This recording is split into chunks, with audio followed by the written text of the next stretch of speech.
Good evening, Weekenders, and welcome to the GRAPPL Weekender for Friday the 10th of July 2026. I'm Benno. And I'm JP. New name, same old show, same old tech problems, same old everything else. We are late, of course, here live on a Friday for our patrons. How are we going, JP?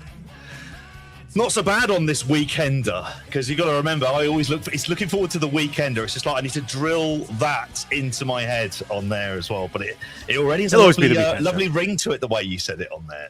So, yeah. Like I said when we introduced it, we'll go through a little bit of that housekeeping in a second. But, it was originally put together by David Pick, who I believe, Smart Mark Video UK fame. I'll never let him let that go. But he messaged me once and he was like, I really enjoyed the GRAPPL Weekender this week. And I was like, that's not what it's called, but maybe it should be what it's called. And he just the entire time thought that's what it was called. And obviously since then, Planet FPL have launched their own one. If you want some World Cup stuff, we'll probably talk some of it as well. But, listen to them for that as well. But I'll always say it was ours first. And yeah, obviously the new name as well, signified of we're turning Paul Triple H Levesque here, JP. I almost called you Triple H then. It is a new era, let's say. In GRAPPL, we are changing some things around. The patrons already know we had the chat with the Kings of the Mountain last week as well. So if you are hearing this on the free feed, I would say formerly the Spotlight feed, which hurts me a little bit inside, JP, even if I always hated that name. The GRAPPL Weekender, formerly known as the GRAPPL Weekend Show, is now, we're calling it, I'd just say, I know Voice of Wrestling kind of, they've got the term now, but it's the flagship show, I think, of GRAPPL now going forward. It kind of has been for a while, as we've kind of inched towards this over a number of years. Always thought it was our best show. And yeah, we've obviously over the last while or so, if you are listening to this on the free feed and you haven't heard us before, I'll do a full explainer. Maybe tomorrow I'll send an email out to everybody who's on the free Patreon feed. So jump on that if you haven't already, and you'll be able to see it in full. But in short, obviously, I think, if you are on the free feed, you probably got used to only hearing from us every couple of weeks or so, depending on how many pay-per-views that we're in a given month. Usually, Spotlight to kind of become reserved for AEW pay-per-view reviews and the odd WWE pay-per-view review. But yeah, that didn't feel like it was working, if I'm totally honest. And I think in a bid to maybe be a little bit more regular on the free feed, we've decided to pull the big switch. I promise it's not a cash-in, but we have determined that maybe the best way to go was to switch the two round, JP. And yeah, the Weekender now is the free show that will be on the free feed. You'll get it every week. You'll get our Dynamite review on these shows if you don't usually listen to them, or all of our user roundup, which has pretty much become a roundup of the entire week at this point. So again, fits as kind of our main show on the free feed. And the trade-off, the little bit of slight bad news, I'll sprinkle a little bit of syrup on it when you get the full email tomorrow, is that for that, as far as a trade-off with the patrons, the Spotlight full reviews, i.e. the pay-per-view reviews, will now be on the Patreon feed. And again, I know that might be a little bit unpopular with the free people, but again, you will get the Weekender free every week, every single week going forwards. And yeah, those shows will be now Patreon shows. But JP, it is possible to get those Patreon shows, and hopefully those who will listen on the free feed, might well jump over and listen to them over there. Oh, where can you listen to them? Well, the place you can go to is patreon.com/GRAPPL, or you can go, obviously, subscribe here through YouTube if you are watching us. And cheapest way to do it, actually, as well. It is, isn't it? It's fucking dirty. Great value. I watch everything on YouTube now. A lot of very dark documentaries is a bit odd. But we're not dark documentary. You can get all of our Patreon on there as well if you become a member, youtube.com/@GRAPPL. So that's where you can find the goodness there. We've always loved doing the weekend show. It kind of moves slightly all around the houses. So it's looking forward to it, mate. Brave new world. I think it makes sense, and I won't go too deep into it all, but I think most podcasts I listen to as well, I think we did kind of lose that with Spotlight these last 6 months, where it isn't weekly and it's not really part of people's routines, whereas weekend show is, and it is routine, and it is to a set format as well. So that's also part of the thinking there as well. We'll welcome anybody's thoughts on the change round as well. You want to throw back at it as well. But like I say, I'll send an email out tomorrow. There might be a couple of codes in there you could possibly take use of if you are on the free feed to potentially join us over on the Patreon. But we do, this wasn't designed as a big massive pitch, but it is also true, as JP said there. We do try and give people value for money, and like I say, we want to continue to give give our patrons value for money if we are going to be giving this show away for free. And that value for money includes getting this show live. That is exclusive to our live tier patrons and YouTube members. That hasn't changed, but they will obviously get what we'll be used to now, getting live our Sunday shows, our Super Sunday shows, as we do the Matty Edwards pre-show, also over on the Patreon, as well as our usual retro shows, and yes, the spotlights as well, which are live on our live tier, as well as now GRAPPL Lives every single Tuesday, JP, where there isn't a pay-per-view, where we're not going to spend 3 hours talking about whatever 6-hour concoction Tony Khan's put together that weekend as well. And that seems popular too with the patrons as well. So if you jump over and join us, you can join us on the live tier and get everything live, or you can join us on the audio tier and get everything I just referenced, JP, include retro, including Stone Cold Crazy as well. They're over there too. Time, all kinds of good stuff. All kinds of brilliant stuff on there, and an incredible back catalogue, I have to say, at this point. Going full hard sell. But it's a ridiculous back catalogue. And future catalogue. And future catalogue as well, which we'll get into in a second. But obviously the show we just recorded in terms of the World Cup mixtape, I thought, which was like a cracking selection, which we had done previously. Before then, we'd done our World Cup it's our GRAPPL World Cup, isn't it? So it was like World Cup of everything, World Cup of wrestlers. World Cup of wrestlers is the easiest way of thinking of it. And so each of the matches on the mixtape had to be someone who was picked as part of that list. So if you want to know, listen to both of those shows. But I thought it was a cracking choice. It was all around the houses, from Tank Abbott and Goldberg to Kobashi and Kensuke Sasaki. So like a real sort of smorgasbord of stuff in there as well. And yet all pretty much the same match, all 8 of them, weirdly. All pretty much, like you say, David versus Goliath type matches on there. Oh yeah, that was like the constant theme, wasn't it? It was just like somehow sort of came up from there. But yeah, stuff from just thinking the amount of sort of different promotions and stuff that covered, and the amount of time they covered, it was absolutely fantastic. And obviously, you did the GRAPPL Live with Matty on Tuesday as well. We argued. Can you believe it, JP? Strange, we argued, interrupted each other as I just did to you. Went back and forth. Actually, to be fair, and it kind of dated quite well as well, considering what we're going to talk about today with the big news, which is, again, probably going to be a reason a lot of people are going to tune in with the changes on top, actually, in both companies, which we talked about. We had a boss conversation about Omega and Ospreay. It was even found, bits of agreement there. Maybe Matty's the real man for AEW that's up there that people want. And yes, we also argued about Roman Reigns versus Seth Rollins being worth a shit at SummerSlam, but more on that in a minute as well. Yeah, he's looking forward to it. That's the key thing. I don't know why. I did a whole show with him. I still don't understand why, but I do understand why he's Matty. But still, him and no one in the state of Minnesota apparently are remotely interested in seeing this. But it was a brilliant debate that you lads were having about that as Phil won, which obviously means he's now happy because he's got the title in there. Means I'm happy too, to be fair. So we can't do that. And Matty won as well. Yeah, to add on as well, as far as the plugs go. This weekend we will be recording, and this is just heavy plug section, but yeah, we will be doing the 5-to-1 tier list with LF Doom, Liam of Time, joining me and Matty to go through that. We've got a couple of big categories for that one. So we've got a small category in the middle as well. I think there's the way we're going to work it, but we're going to do our 5-to-1 tier list of Hasbro figures. Matty and Liam have come up with that one. They've narrowed it down to, I believe, the first 2 series of Hasbro's, the original ones, as well as the tag team original series as well. So I'm imagining LOD will be a big part of the conversation there. I think that's series 1, JP. I need to jot up on my knowledge of Hasbro figures. But on top of that, we will have the main event of that show, which will be the WWF Champions tier list. 19 of them, JP, between 1984, when wrestling started, and 2002, when they got the F out. So yeah, that should be fun as well. I'm not 100% sure where everyone's going to land, but we're also going to make it, again, we've taken a lot of feedback, obviously, with the big changes over the last week or so, and people want a little bit more interactive from us on Sunday. So if you do happen to be on the live tier and are joining us live on Sunday, you'll be able to play along as well at home with the tier list. I think you'll still be able to do if you listen afterwards as well, but live is the best way to do it. And get your votes in for where you think everybody should fit. Who are the top champions and who are the lower ones that we might get to in 1999 and 2000. I have to say, I am disappointed that we're not going to hear your takes on Pedro Morales by starting in like sort of 1985. That was it, really. I didn't want the awkward audio, really. We'd all be pretending, wouldn't we? We'd all be going, "Oh yeah, I guess he's second tier." Yeah, that kind of way. Yeah, exactly. We wouldn't mean it. Buddy Rogers, he was absolutely fucking champion. That he'd just be like, no fucking idea whatsoever. But it'll be, I'm immediately seeing like Jinder Mahal and fucking Dolph Ziggler and those ones as well. No, that'll be episode 2, won't it? 2002 is the cutoff. It's got to be WWE. Oh, sorry, 2002. Of course it is as well. At least it's a higher one. The second one would just be pure fucking like the we'll never do just through the roof tier list. We'll heavyweight champions, Universal champions tier list. That could be one in future.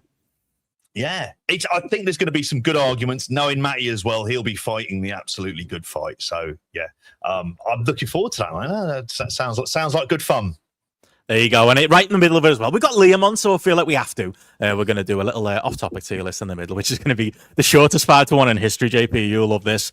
5-1 terrestrial TV channels, because you know why? There was 5 of them to one of them. One of them was Channel 5, and one of them was BBC One. So, you see what we did there. But I'll still make the tier list graphic, JP. I'll still make us put one in each just for my own OCD, and we'll decide what goes where. And yeah, I reckon Channel 4 is the odd one favourite for that one. But who knows? Maybe we'll surprise each other when we get into it. This is where you get into. I don't know if Liam's going to fight the good fight on the license fee debate. I've tried and failed many times over the years with you, so I cannot say it's not changing. Early you seen their coverage, mate? Fucking in there, fucking binning in a studio in the UK, whereas ITV are on the lovely New York waterfront. Come on, what are they doing? Yeah, they've only now gone out to the US, haven't they? They weren't there before the quarterfinals. Are they there now? I didn't realise they'd gone out. I think so. So you had that weird situation on the Rest Is Football on Netflix where Micah Richards is having to come like sort of phone in because he's stuck in the studio, and it's just like, this is lads. Like this is particularly when England are out there as well. So that's going to be the funny thing if they go all the way out there and they never end up doing another England game. And isn't funny. Whenever I see Micah Richards, and I do love him. I love Duncan Ferguson too. Got sent home by ITV. I think it's a criminal record thing, unfortunately. But I always see him, and I think he's there, Matty. Isn't he? He's there, Matty. That's what Micah Richards is. He lightens the entire vibe of the show up. And then you go, I guess I can be Gary Lineker at Kill Me Dad with his political leanings these days. But that kind of works. I don't know if that makes you Alan Shearer. Or Gareth feels a bit more Alan Shearer. He'll fucking hate that I said that. But like that, I don't know who you could be in that scenario, JP. I don't know. Ian Wright. You'll be Ian Wright. There you go. Ian Wright. Ian Wright. Yeah, I'll happily be Ian Wright, even though he's made that jump to ITV now at this point, hasn't he? He just, it's just looking at that ITV coverage. It's very WCW in 94, 95. It is. It's just like big. But when Gary was on there at that one point, and he just honestly, it was pure NWO-tastic stuff there. So, Chris saying in the chat there, it's from the semis. The people going over. There you go. So they've used that fucking Wednesday break where there wasn't a game on, JP, which fucking killed me. Which was a genuine thing on Wednesday. It was like full on withdrawal from there not being 12 games a day. There you go. They've used that time wisely to fly out. But there you go. They get a day off. We don't, because the wrestling never stops and nothing stops over there on here. On Patreon. I promise every weekend I won't start with 15 minutes of plugs. So we'll still do plugs, but not that many. But there you go. That's all going on. Everyone knows what's going on. And like I say, wrestling is always going on. So we've got a lot to get into. We're obviously not changing anything about the now named GRAPPL Weekender. So we'll be getting to Dynamite later. We'll have a big G1 preview coming later as well. Mm-hmm. Before that, we do get into the news, JP, and there's only one place to start. There's a big show coming up in the summer of this year, JP, where the company's running a massive stadium and struggling to fill the thing, and they're putting discount codes out, and things aren't going quite well. But enough about SummerSlam, which is what we are here to talk about. We'll talk about it all in a little minute, but yes, it is in fact WWE, the ones who are, I would say, possibly the loser right now in this head-to-head battle, JP, that we've concocted just so we can say AEW won at the end of it. But yeah, these SummerSlam ticket numbers we do need to start with. They're in the bin, and I don't see many people talking about it. Like, they are. This is very Gareth-pilled, obviously, running, Minnesota, and very much a Gareth town, and I joke about it, but Matty was on the live, genuinely talking about flying out to it, so maybe he can help as well. But yeah, WrestleTix have been updating the numbers this week, and I mean, the Saturday is pathetic. 22,000 tickets sold for a 72,000-seater arena. I know it's usually 66, but they can expand it to 72, and they're probably not fucking going to.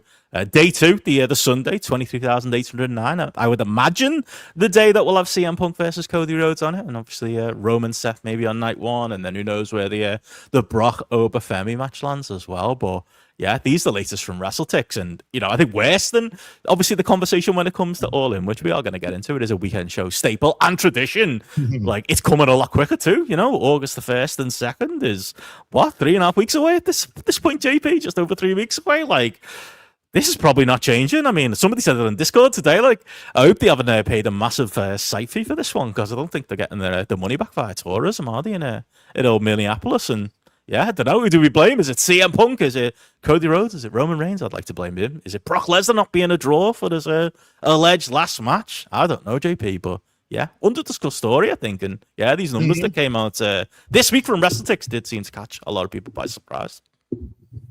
It caught me by surprise. It was something that there was like a general assumption that they would probably, if they weren't selling out, they get 50,000 both nights. 3 weeks out from this. You listed, there's a whole set of factors I can think for why the figure is like this as well. The prices. I'm assuming that the pricing is absolutely ridiculous. And people have $150 cheapest ticket, in fairness. I don't know if that's in fairness too, but it is right.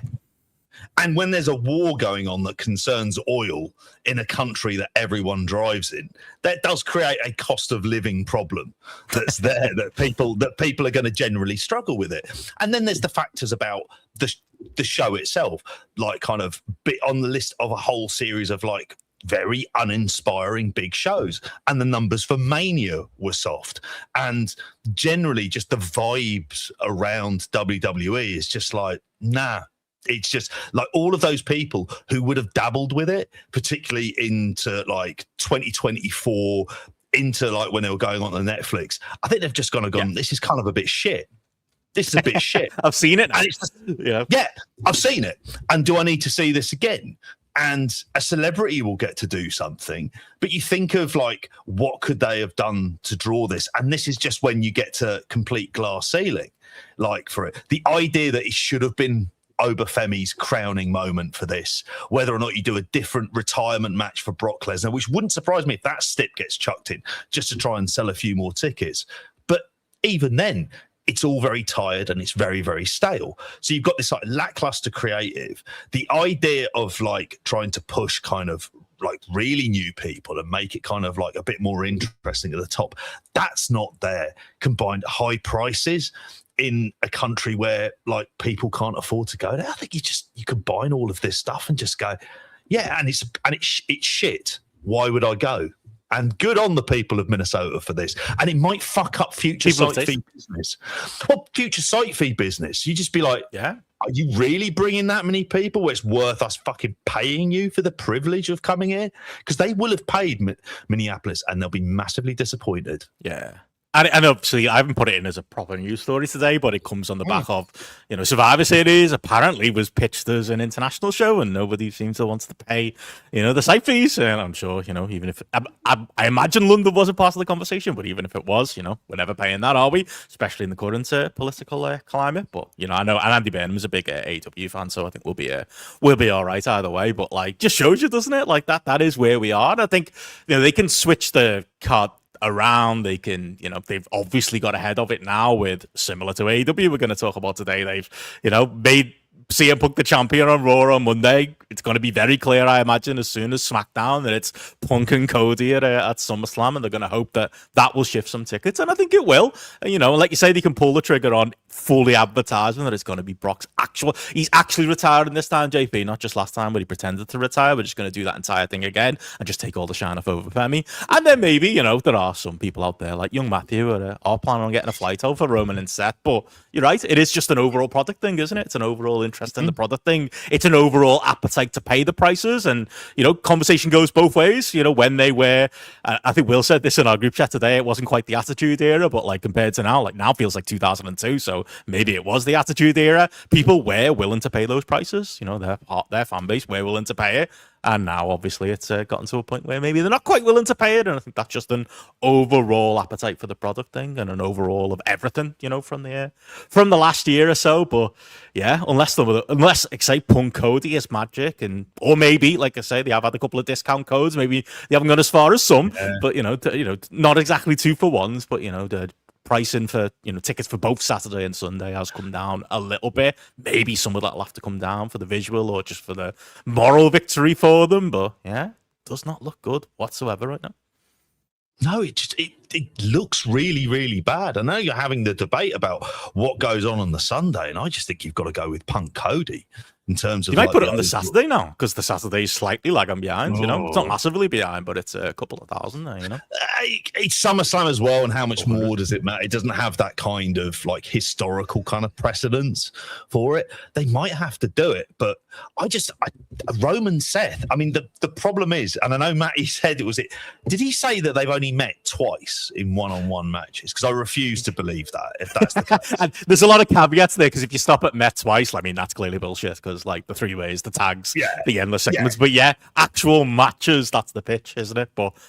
Like I said to him, though, does it matter? Like, like Andy's saying there in the chat, it feels like we've seen it over and over again, even if it's not the case. Because you know why? Because it's a fucking story, quote unquote, that's been going on for fucking 14 years or however long. Like, you know, don't think all long stories are good. And look at our Discord this week to find out my thoughts on that. But storytelling like that requires you to have bits like glances and brief interactions somewhere along the line for that to kind of work as a thing where you realize these two are in each other's orbit. But there's no indication of that. It's just like it's a desperation kind of thing. And then doing Obafemi versus Brock, which is just like I mean, I actually think Obafemi would have shifted a few tickets. There would have been that novelty value. It would have been the Ryback thing where there was that weird mini boost, and then obviously the first time he loses, and then that's it. The bubble is burst. But I think with Obafemi, you would have had like that little bit of a boost for it because he would have felt new and different. And instead, I'm imagining there are people going, they're always like interacting with each other, like sort of like all the time. We've seen it. I can't be asked to go. And I'm certainly not going to pay $500 for the fucking privilege. Yeah, I felt like that. I felt like that watching Raw, seeing Seth Rollins basically unveil his own list of Jericho to do his 15-minute promo. Fucking Lord of the Rings Jones over there. But anyway, JP, that's not the only ticket sales we need. That's to get that in. Ticket sales we need to talk about today. By comparison, you know, all the doom and gloom surrounding AEW, and obviously the big announcement that's coming on the back of Dynamite this week. You know, things are looking all right. Yeah, exactly. The ticket sales, they've gone up. They've had a massive week here of 1,020 for no real reason. Oh, yeah, they did have a 50% off sale announcement, which was a Ticketmaster code of Summer 26 that they had in place. They did a lot of people jumping on that, JP. Oh, yeah, they are. And also, I think they're hanging on. So at the moment, we have, according to WrestleTix, 29,127 tickets have been distributed. In terms of the setup is like around 37,000 is what they've set up for at the moment in here.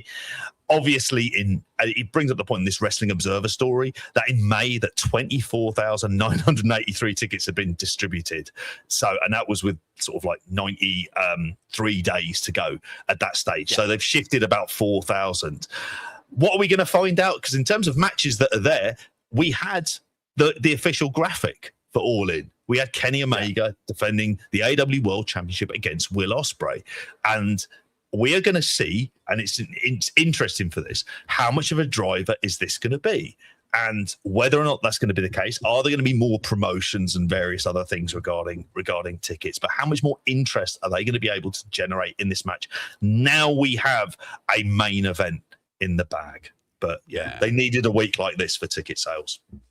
Yeah, it's a positive, and again, you know, I can joke. You can't really give credit to, you know. Yes, it's become more clear it's going to be Ospreay. Yes, it's fully clear now that it's Ospreay Omega, and we'll be talking how they got there on Dynamite. And I think that is, as part of that conversation, I think that's a it is the right call. It does feel like they were planning on, having Omega beat MJF at Redemption, and then you've got less time, haven't you, to build to All In. Now they've got the longest time, at least possible, to tell their stories and make it clear that's the fucking main event. And maybe it's had a little bit of an effect on people, like the combination of that and the discounters maybe made people jump to it, to mine and Matty's conversation on the live this week. But, we love a bargain, don't we, in the UK? And yeah, maybe some of those people, and again, I've said that a million times, I'll be consistent. I think it's been maybe a little bit overestimated just how many of those people were out there that were waiting for a little deal, how many Bennos there were waiting for a blue light discount. But, there's enough of people out there, or at least a few people out there, and a lot of them seem to inhabit our Discord, so they've all learned well. And, I saw a lot of people jumping on, tickets that used to be £90, now being £45. We love a bargain, and it has brought people out. Whether that will sustain, depending on how long they keep this this code running. I almost feel like they should just keep it running now until the actual show. Don't know how much that'll piss off the 25,000 people who had put their hand in the pockets and paid full price. But it's either that or, isn't it? Everyone's going to get moved down anyway. Even if you've paid full price, to be honest, you're probably going to get moved down from wherever you were, unless you played like the super premium prices. But yeah, needs must, don't they? It's not. And again, I joke about it, like compared to SummerSlam. Yes, they're beating SummerSlam, and obviously the price to get in is a lot lower now with the 50%, and the cheaper tickets still being about £30 for All In Wembley. But yeah, it wasn't looking great. It's still not looking amazing. But maybe that thermometer, like the kind of like gauge we've had going forward of like, they're going to do 50,000. No, wait, maybe they're not. They're going to do 40,000. And then it dropped to about 30. Maybe it's getting warmer again, JP. Maybe it's getting a little bit close. Okay, they could probably hit 35. They could probably get close enough to 40 that they could claim 40. And maybe at this late stage, they could claim that as a win. If you 40, I always think of like sort of like new. There's just a lot of fucking people in it. I hear myself saying it, and it's like a little bit of a win. Just the 40,000, just the fucking capacity of Goodison Park. That's all.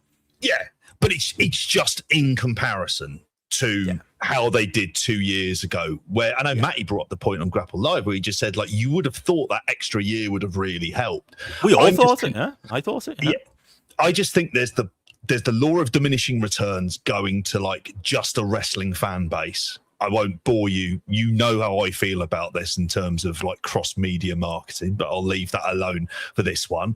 And like just that, I mean, obviously we've got that kind of like cost of living stuff in and of ourselves, and people having to travel on a bank holiday weekend where it's going to be premium prices for like train tickets and all sorts of stuff, and the Premier League's on that weekend, so there's going to be like a whole other series of deciding factors that kind of can have like slight effects on it. But Fair's open, you can go use local cinema. I feel like we're making a list for Tony Cardi. Exactly. Oh yeah, I am indeed. But the thing that they just need to do is it's pushing this match and making the card as strong as possible. Where if you're thinking I can go and see Kenny Omega versus Will Ospreay in a big world title match in a stadium for 25 quid, fucking hell, can you get to do that in 2026? Like it's almost like fuck the gate. You need to start seriously like not quite papering but shifting tickets on the sides, just so you can have half the stadium where you don't end up seeing it and the other half looks somewhat packed, and just try and go with that. That's like the best case scenario here, and then never run Wembley again, and just think about like running like a variety of like the go up to Manchester and run the Co-op live and or do that, or do the baseball stadium / go back to Louis Armstrong in the US if you're insistent in doing that kind of like stadium stuff on here. But just keep that sale going, do that stuff. Like Simon says there, we can get 40,000. It's still good. It's still good. But, again, as you said, the sun's out, Circus in town. There's a load of reasons they might not, and we'll make excuses for WWE. But it's going to be down, and it is a surprise to most of us. We've all kind of got to the point of, as Sophia often points out in the Discord, cope with it all, and we're all kind of just, trying to cope our way through the situation. But if AEW's way of coping through the situation is, like you say, apparently like the sale is a week and a half, Chris Elliott says there in the chat. If that can be extended, or they can continue at least a bit of momentum from the fact that, like you say, it's Omega Ospreay, and I had some, what were they selling here for the Ospreay? Big homecoming, big title win. Was it going to be purely that story based with MJF? Well, they've chosen option B, which is the big fucking match that I do think appeals to AEW fans more than anybody else. The guarantee that you're getting a 5-star match in Wembley Stadium probably is going to be a stronger selling point than a traditional heel versus babyface thing with Ospreay and MJF. But we'll see how they tell the story with Omega as well. But I would hope, just for those like us, JP, who like this type of stuff, that that is a selling point too, and maybe we'll be talking numbers that maybe start with a 4 rather than a 3. But we'll see. Still a little bit of time to go, but.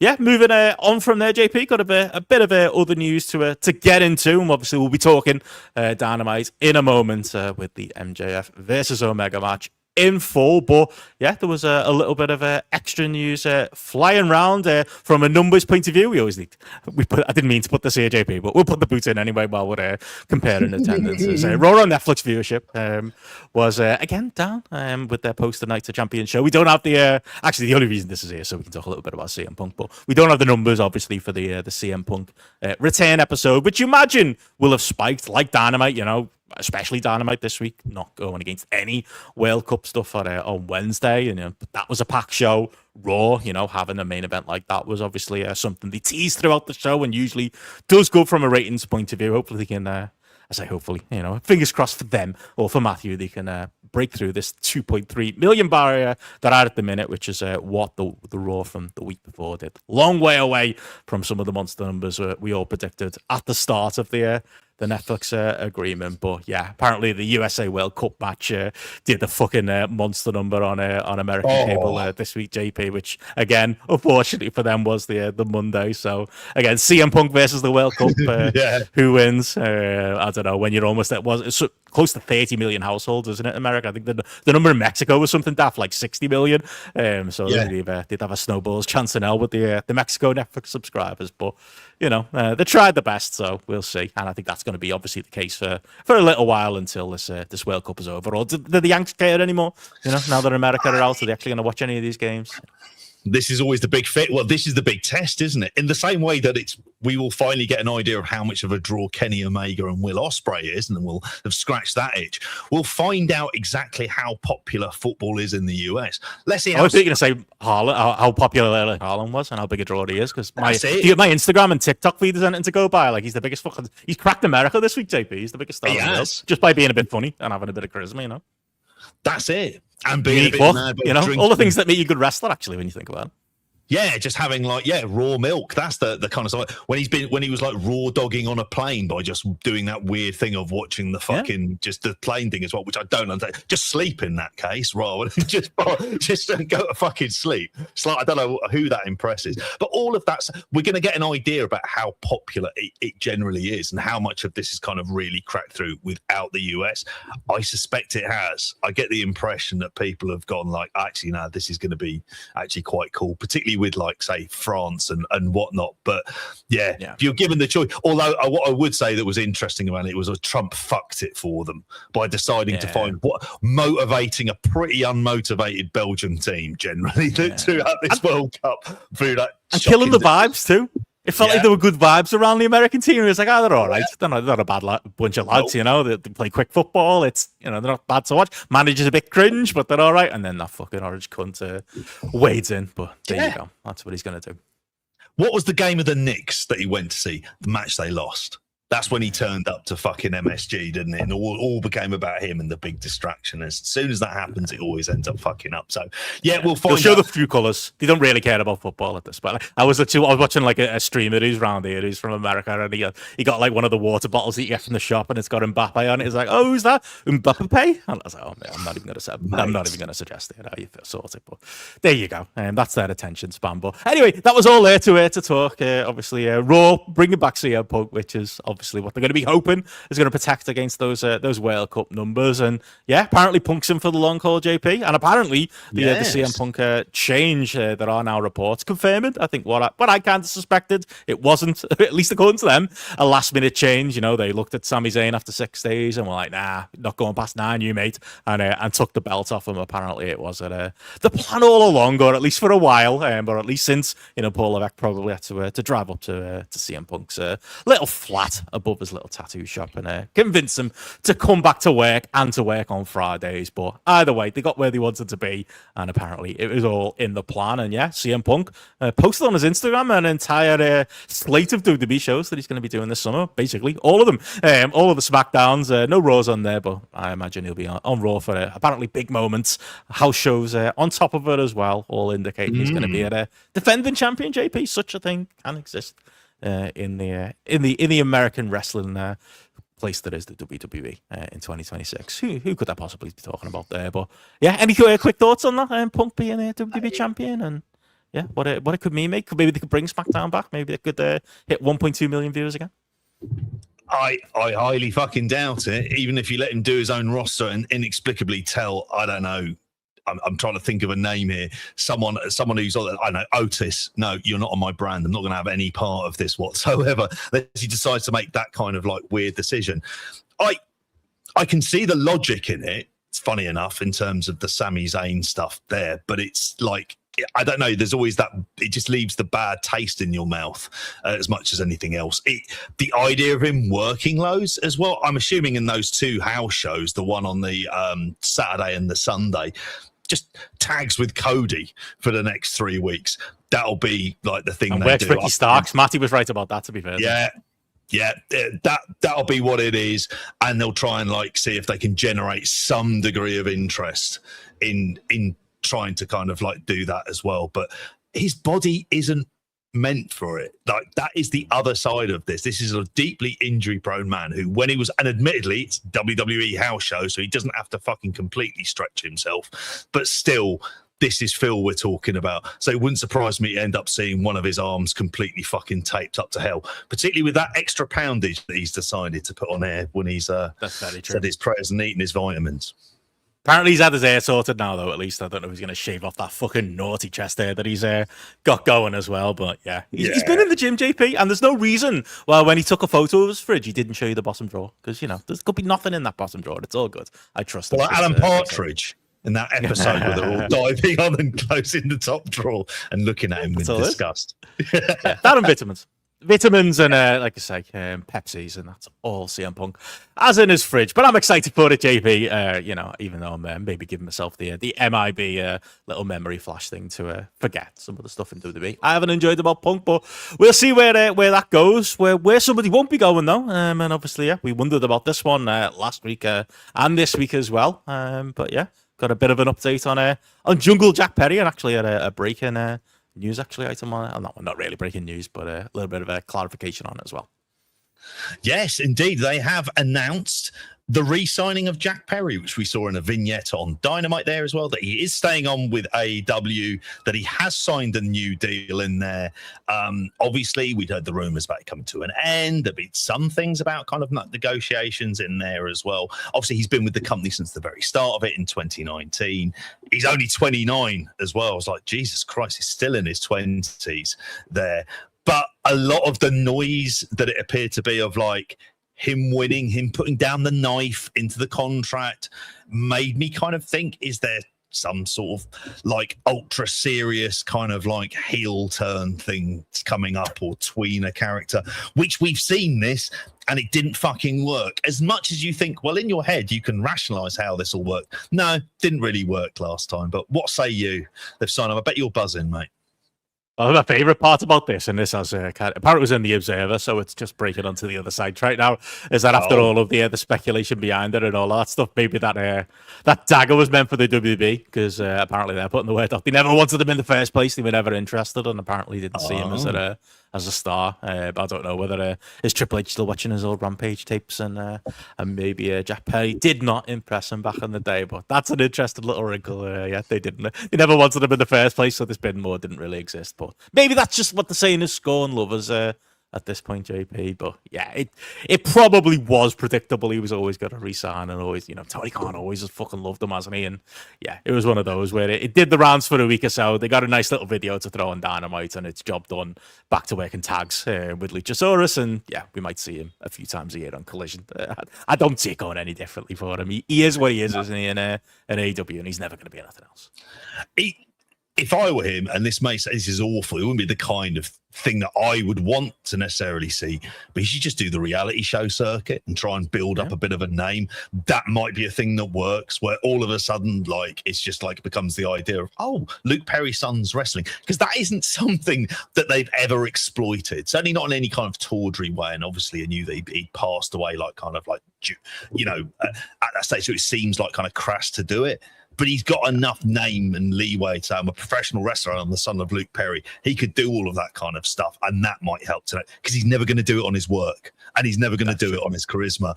It's taking a shortcut, but I think that's the only fucking way I could ever see there being something coming of that as well. But and speaking of AEW contracts, Queen Amanita's AEW contract has been extended due to injury.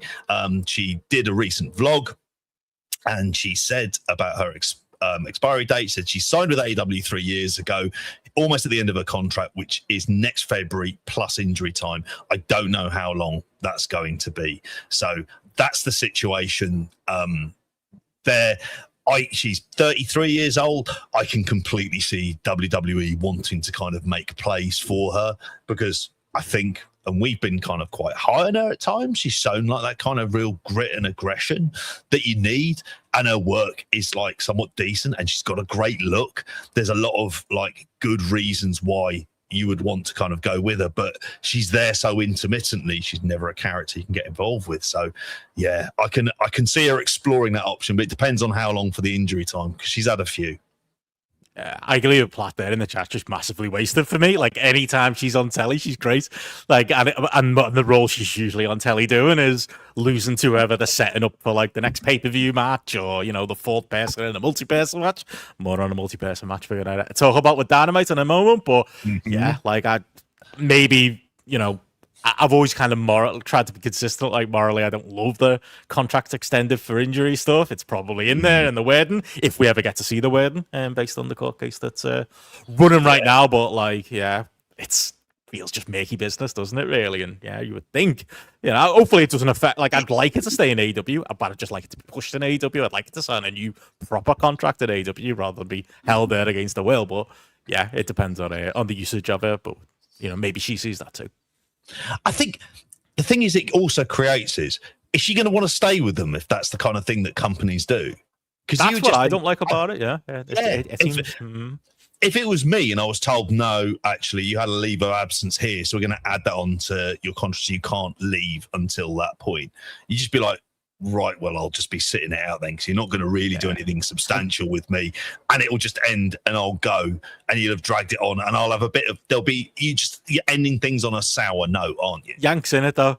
It's like over here, obviously, imagine you were at work in the UK and, like, you got hurt on the job and they were like, all right, well, you've been off for 6 months. Well, with 6 months, like, it wouldn't happen with it. I don't know, it's different because of the way the contracts are in sports. And, but even then in UK sports, I don't think it would happen with it. Is there any precedence for that in the Premier Leagues? Darren Anderton, did they just have endless contracts? People breaking the legs? Does it add time on? Because they've done it. She literally got injured doing stuff for them. Like, options. That's always the ugly bit of it. You always hear about, there's an option for an extra year, but that's more to force a transfer fee. Yeah. That's like, if a player did just add on the year and go, well, actually, if you want them, so you can't walk out the door and you can get a few quid for this as well. But I mean, as with so many signings that have gone, of people going across to WWE, will it work? I mean, I don't know. I think she's got less to lose than other people, but is it ever going to really change in AEW at this point if she stays around? Because there's a logjam of people that Tony prefers more than her, isn't there? Definitely. Other quick news stories. One I want to get your thoughts on. Tomoaki Honma has announced that he's going to retire. Obviously, he's going to feature in the Shibata Deep Cut that we're doing later this month with Eddie. Homework of which is on the Patreon. But yeah, he did say this week that he's planning on he's agonized at this endlessly, and he's decided to retire He's been able to do it for 30 years. What he loves, pro wrestling, he's happy about that. He agonized over the decision and made up his mind. He did add, though, there as well, that he's trying to improve his conditioning just to have that one more match as a retirement match. I mean, I feel like, was that not the story of an entire G1? But I guess that's the Honma story in general. I mean, anytime you saw him in the ring, it also always felt like, maybe this should be your last one, mate. But, he protected them well enough towards the end, but probably at a relief he lasted this long without incident, JP. I don't know. Any thoughts on Honma on his way out? There was a very specific period of time where you had to be very fond of him in those kind of nascent and the novelties of being able to. It was a great story G1. in those early G1s. Yeah. Well, not early G1s, but you know what I mean, like early in the boom G1s. Because it was comedy match, but it was comedy underdog, and it really worked and story? Kind of connected. Capital letters Story. Yeah, and it was simple enough matches, and they were easy to and because back then they all had 15-minute time limits, it was like, this fucking great. Like, this is like quite easy to digest. Yeah, they really were. Oh my god! So when we get into it in a little bit, so I'm amazed that he managed to go like another 9 years after the injury that he got from the top rope DDT and whatnot, and him being able to be there. Yeah, he had his it was just sort of weird that he was kind of like still around, but the moment he came back and we saw him, he was like, no. So it just felt like he was one of those lifers doing comedy matches in the opening one, and even then those were kind of quite sporadic. But I did enjoy him at that period of time, trying to hit the Kakeshi head drops and the various ones, because people in Kurikan in particular, they used to go fucking mental, and it was great. Well, there we go. Any thoughts on this other man that's potentially retired? Yes. So he had Tiger Mask 4. Is retired. He is retired now. Tiger Mask 4. He went out as Yoshihiro Yamazaki, ended his in-ring career. 31 years under the mask there. He had 2 matches at Kurikan Hall that had 5-minute time limits in there, which kind of suggests to tell you where he was at that point in time. The first of which was against Dynamite Kid Tommy Billington, which I did see some sort of highlights from in there as well, which has got like that. They were going to do it, wasn't it, for Jersey All Pro? Was it Jersey All Pro? Yeah, did that never happen? No, never happened in the end. They pulled it because basically it was like, he's going to retire. Just do it over there where it actually at least has some kind of meaning there as well. Yeah. And then Black Tiger, aka Rocky Romero, that man again. Came in and attacked.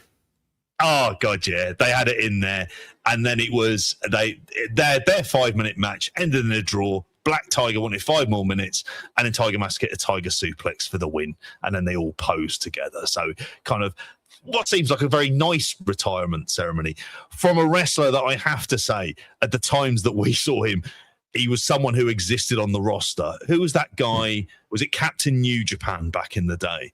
And there you go. That's someone you haven't thought of in quite a long time. It was that. Call him when he was in Bullet Club. What was his name when he turned heel and he joined Bullet Club? He was like he was Bone Soldier, wasn't he? Fucking Bone Soldier. Bone Soldier. Oh my god. My fondest memory is him in Altrincham, because Tiger Mask was wrestling in Altrincham, and it was either Gary or Cruey had a grape cider, and they were asking Yuji Nagata to try it, and they were just like, try, and he had a sip, and he was like, grape cider, and he was like, yeah. And he had this, and he went, Tiger Mask, and he went, grape cider, and Tiger Mask just looked across and went, and just sort of laughed, and he's just... That's not necessarily the best sum total kind of summary of his career. Should have that on the website. Should do. And I'll tell you what, I'll just say, bring back, fuck it, they're not doing too much else to the juniors. Bring back Tiger Mask 5 and just stick it under someone who's very flashy. Just do that for a bit. It might. It's an easy way of adding a bit of kjuice. Although we had Kota Ibushi back in the day, didn't we? Doing it when they had the anime series.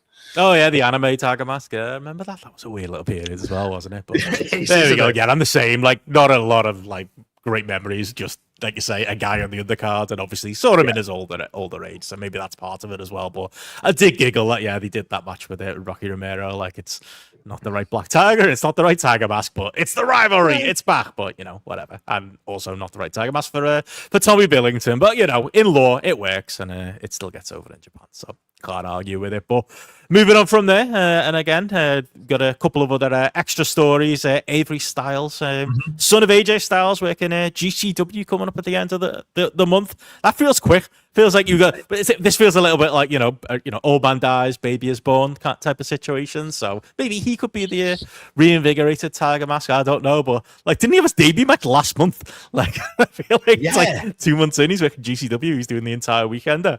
I don't know. That Joey Janela's always got his eye on these types of flippy guys, and he looked all right, and he came out to Demigods, which is obviously AJ Styles' greatest ever theme. So he gets points from me for that as well, but.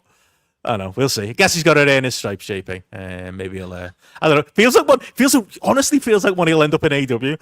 Like I died on the hill of the AJ Styles conspiracy theory in January. Me and Martin were worked ourselves into a shoot that he was going to AEW. Maybe this will be the way, because I know GCW is kind of a pipeline to WWE, but those types of wrestlers usually find themselves on Collision. Usually find themselves doing a bit of ROH. And again, could play Demigods back again. I could see this being a bit. Remember when like Rey Mysterio got obviously signed back by WWE, and part of it was Dom, wasn't it? Part of it was like AEW didn't really offer him a package for Dom to get work, and WWE did, and that's why I went with WWE. And obviously, we all saw how that turned out. Like maybe AEW need to do that this time and go on. We'll book him on ROH. We'll make him the ROH World Champion. Who fucking cares? TV Champion. Who fucking cares at this point? And come on, AJ, come back and do a couple of matches for us. Yeah, we'll see. Maybe I'm open. Well, he said, didn't he? He said about tagging with the lad. It is the best way to backdoor AJ Styles into your company. It's the best way. It's emotional blackmail. Why don't you tag with your son? Just tag with your son. You'll do the donkey work. He'll have the gloss. Oh, that's SummerSlam weekend as well. Didn't realize. Oh, of course it is, yeah. Because it says July. It's like it can't be, but no, it is. Yeah. August 1st, yeah. And it'll be one of those. I mean, outside of this, can I just say, just do Georgia fucking Indies. He's still living at home, I'm assuming, as well. It's just like... Has Air Paris got a son? Because that'd be great. Let's do that. Air Paris Jr. and Air Styles. Done. Mate, that'd be fucking awesome if that's the case. But it's... El Hijo de Air Paris, should exist. Yeah. Air Paris Jr. though, I'm game for that as well. But yeah, it means you'll get the tag. Because there's no fucking indie promoter. He's no fool. There's no indie promoter who's giving them big fucking money for that. If they can get AJ Styles in to do that, do some to do a father and get him son in the front row, do a little photo of, Yeah. Always good. He's up for an angle. He's putting his kid over, for Christ's sakes.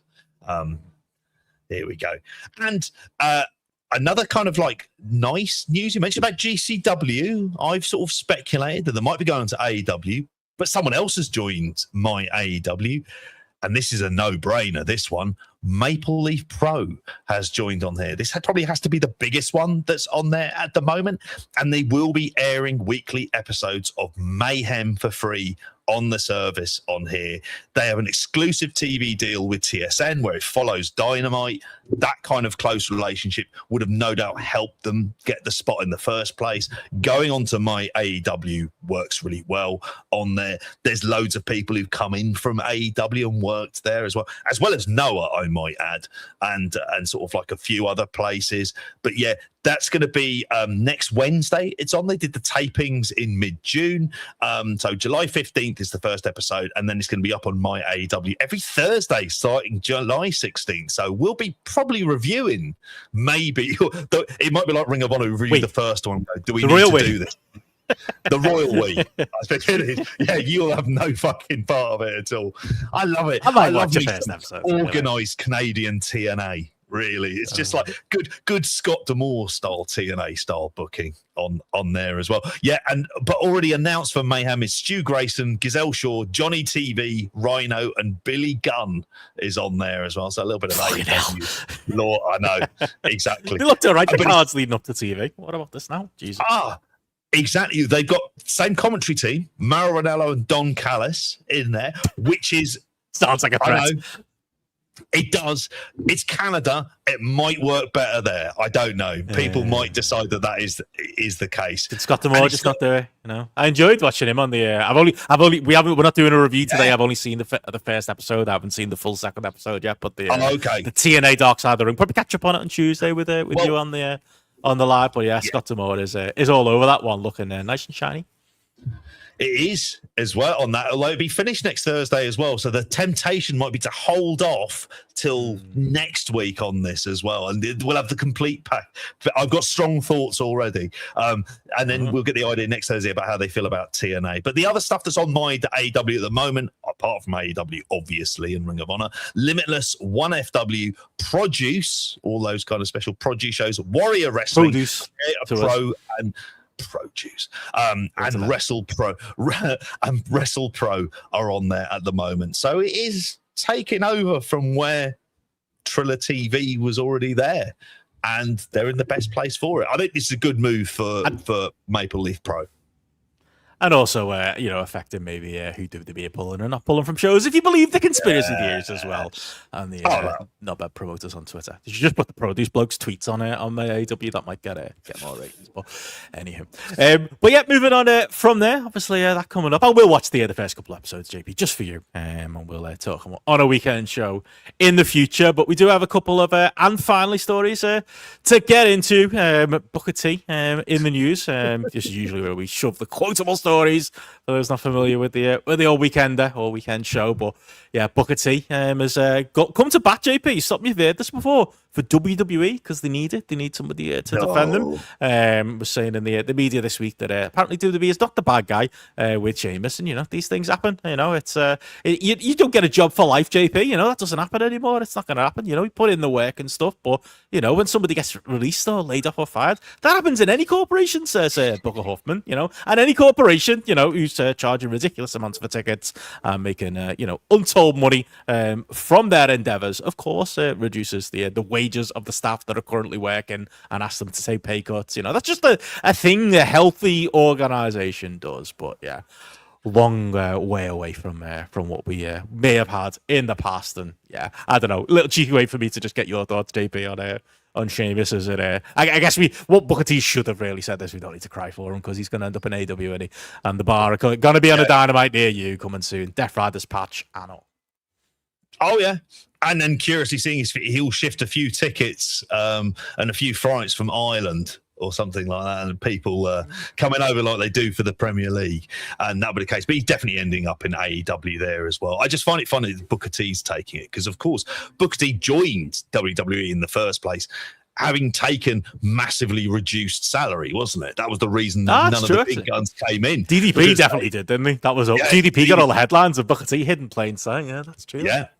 And he did exactly the same thing, and that was perfectly acceptable for that. It's a bit less acceptable when you look at how much the majority shareholders are taking from this, and the board at TKO, and what they're kind of taking from this, and it's letting him go in there. I mean, he'll be all right. I mean, he's pretty banged up, so the run he'll have in AEW, I think, will be short and sweet. But he's open for a short run. Yeah. He has got. Did you see this week that his agents are fucking speaking of knobheads on Twitter? Nick Piccolino or whatever his fucking name is.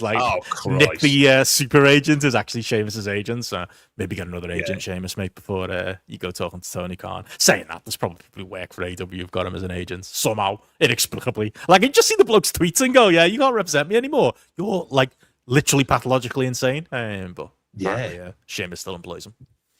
Yeah, I think the gig Sheamus really wants is to talk about football. Because if you want to see him at his most comfortable, it's when he's been talking about Liverpool, and he's a massive Liverpool fan, isn't he? Which isn't a surprise. A man from Dublin supports either Man United or Liverpool. That's there's some blues. There's some blues. I haven't seen an Everton shot. There is. When I've been over, and a surprising amount of Villa. Arsenal are only breaking into that particular market, I have to say. But yeah, Booker T doing that, and he's also stealing a living.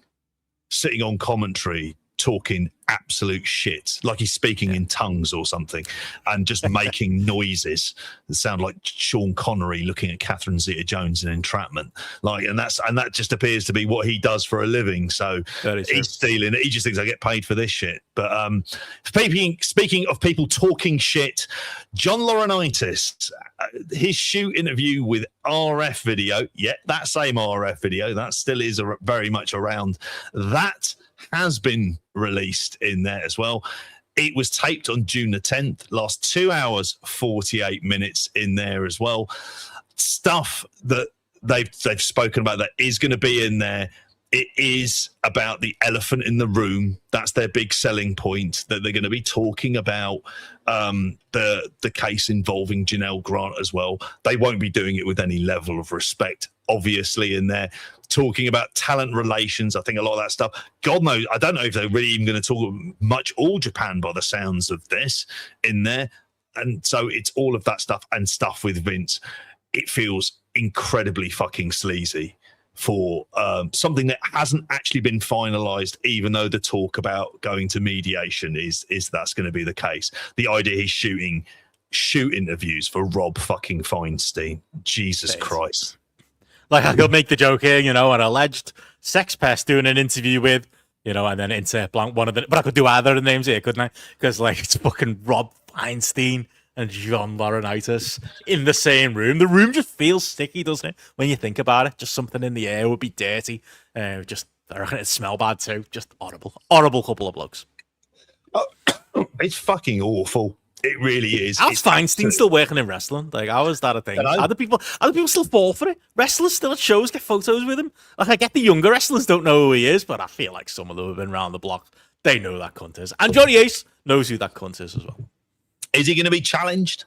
Or is it just going to be the standard Rob Feinstein technique of just say a question out there, throw it out there, memories up, they respond however they do, and it's just normally fucking bullshit because it's a shoot interview with him. And then in this case, it's just going to be fucking horrific because it's going to be him talking about sexual abuse and trafficking, as Simon says there in the chat.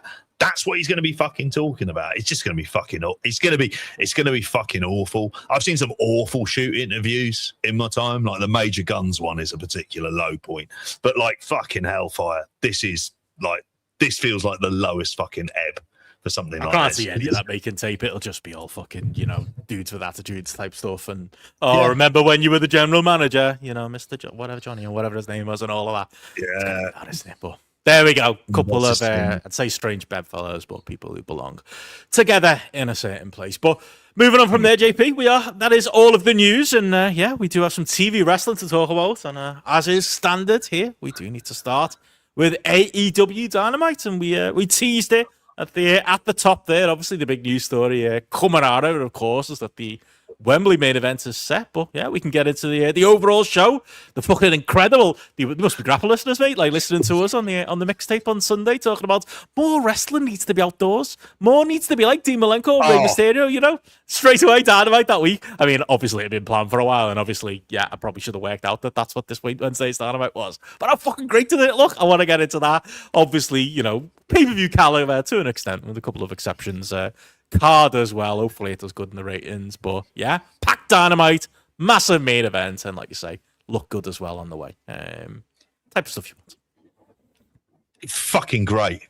Honestly, if the point of the show and the advertising on the show was to convince me to go to St. Paul, Clearwater, Florida, mission fucking accomplished. Beachfront right there. Great. Look good. It looked fucking awesome. I've been looking at images around them. For video viewers, you can see I've used that as my backdrop for this week because it was almost like the timing of the sun worked out well because you got those brilliant opening shots. True that. And you had the sun and it was there and then the sun went. So you knew that this was a good, because it was funny when you were talking about it with Matt, he was like 2,800 sold. This doesn't look great. But I am severely of the belief of just like, don't run empty arenas. This looks interesting on TV, and WWE would never do it because they would look and it at did land about 3.5. Tickets. I think it went quite up since we talked on Tuesday. And it looked fucking great. And don't get me wrong, it's not like this was the perfect crowd and stuff like that. There were points where there was the lulls, but they got the big stuff. And it did. It looked like that was it. It looked like a tent at a festival, but it was a festival of people, not like when wrestling plays a festival. And most people, the vast majority of people, all fucking hog wild, where they're not really into wrestling. They're not really au fait with it. It's just a giggle to go and watch. They were like, they knew what was happening here.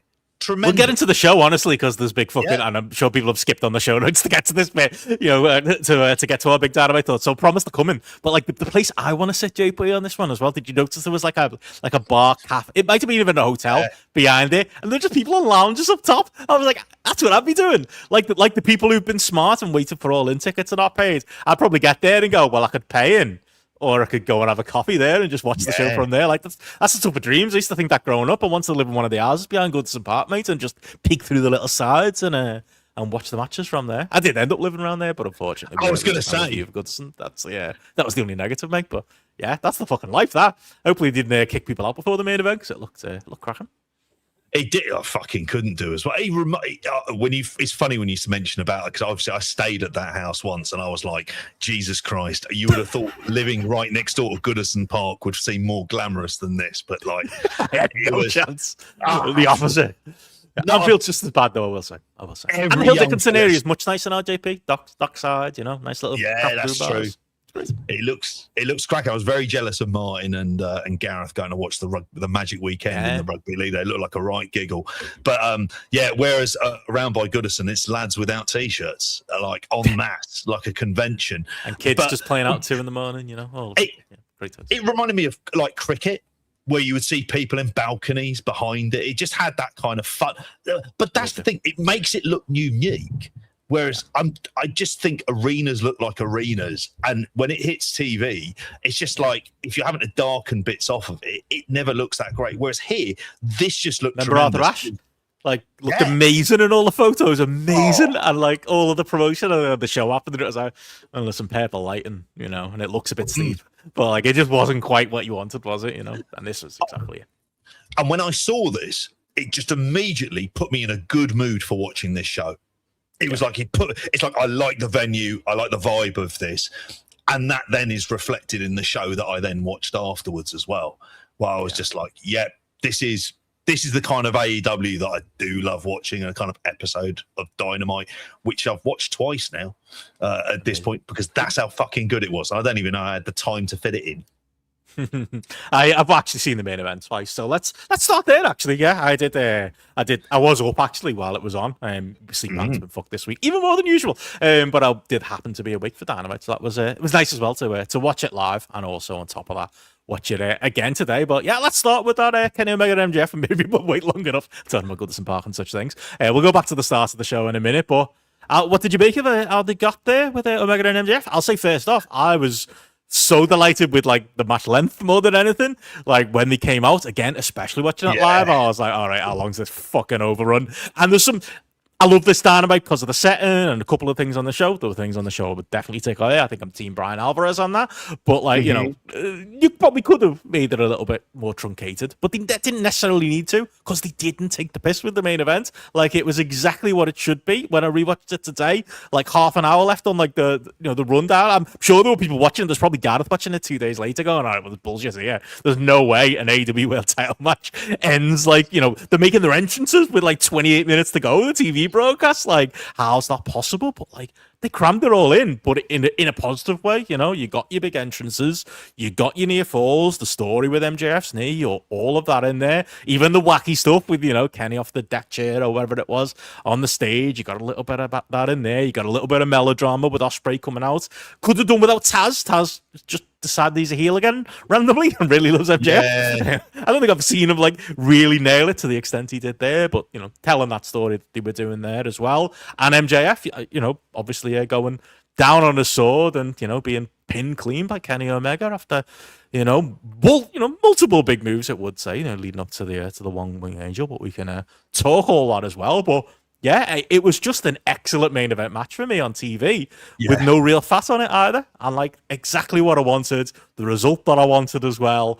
I did think people had said it on the Discord going in, and I hadn't even thought about it when we were talking about it earlier in the week. Oh, they'll probably do a draw here and do the rematch at Redemption. I still think there'll be a rematch at Redemption, if not coming off the back of this, maybe even MJF Ospreay, and you could have some kind of stipulation where MJF is trying to worm his way into the Wembley main event. But again, that is all to say, whether it was protecting MJF's knee or whether it was other reasons, like the length was perfect, the outcome was perfect, and yeah, I just thought this was a great main event for the Dynamite, and everything felt right in the world, as the Young Bucks said, with Kenny Omega winning at the end. But what say you, JP? What were your thoughts?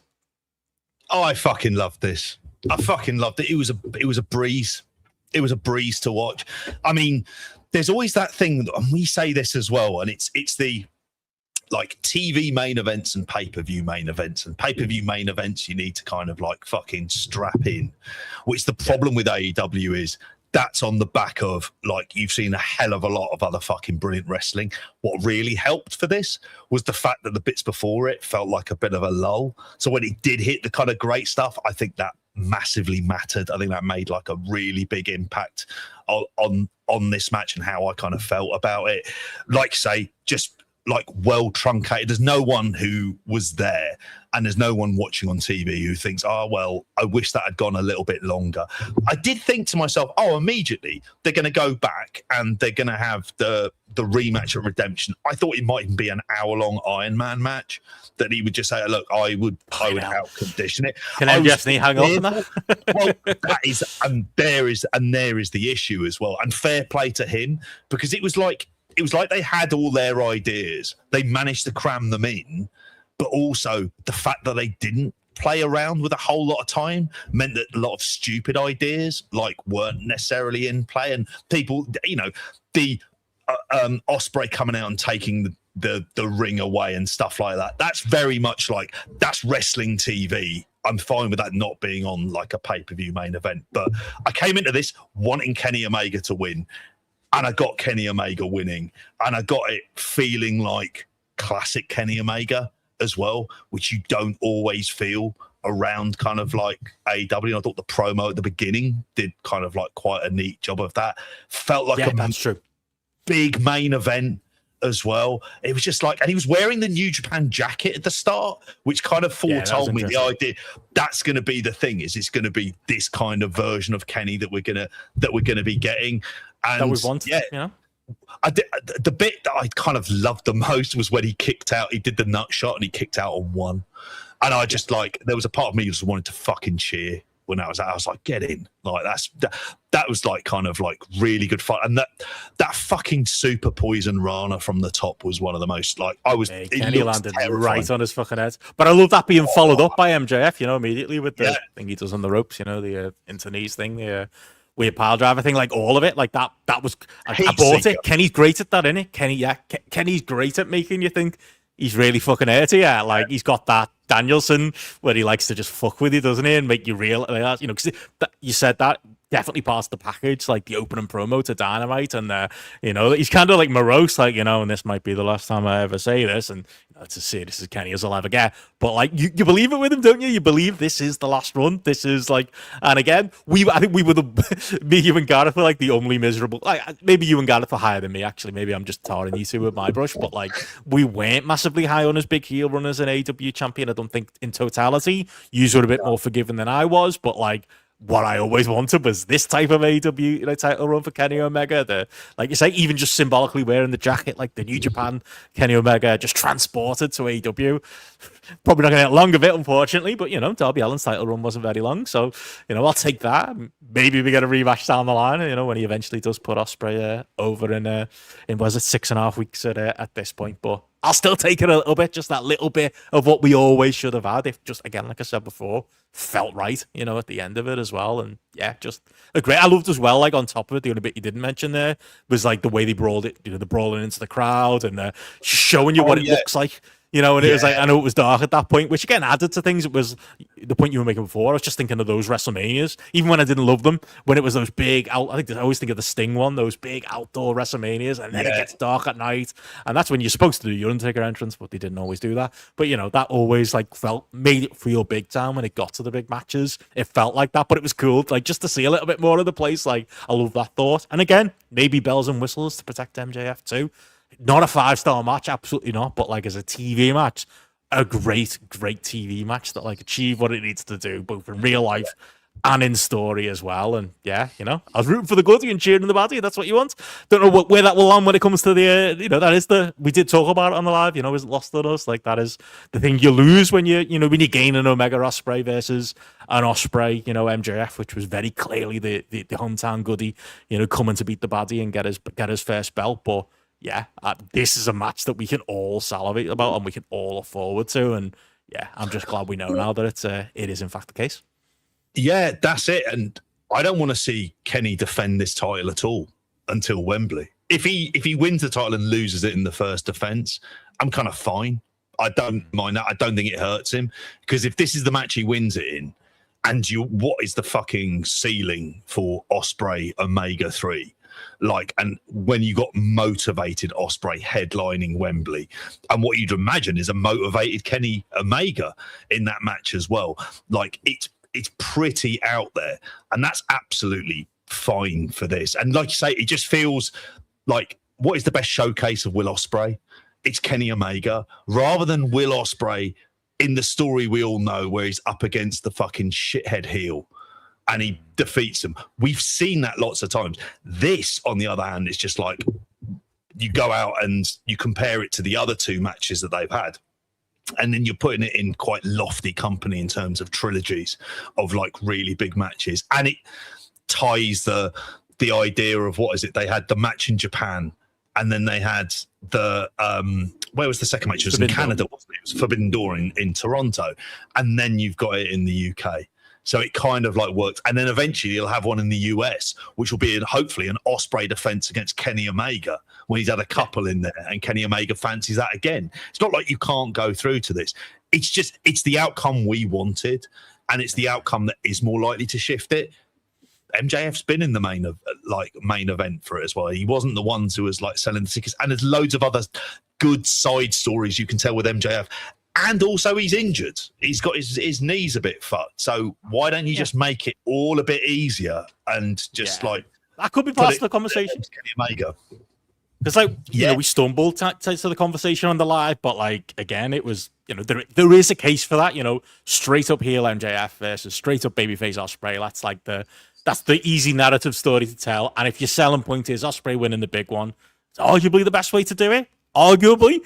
But the benefits that come with this route of going is, you still get a bit of that. Obviously, it can still be about that, can't it? You know, Ospreay winning the big one, but this time, as you say, and as Matty said, he now has to, you know, win this trilogy. He has to finally finish off Kenny Omega, who's the best wrestler. Maybe if you were going to do that, maybe Kenny should have had the belt a bit sooner. Might be a nitpick you could have, because, like I say, we have now only got 6 weeks with Kenny as world champion. But I do think you can sell that, and I do think an AEW audience, you know, we talked about it. You know, when it comes to the tickets for Wembley, you know, maybe they should have, you know, already sold more than they did. Maybe, I'm not fully blaming Ospreay in any way, but, you know, maybe, you know, you would have hoped a little bit more of like the hometown support would come out for Ospreay, you know, and what was the ceiling of that, of just hometown or home country Ospreay going against baddie MJF? Like, that's got, you know, in most wrestling promotions, that would probably do that, wouldn't it? That would be the big story you'd tell.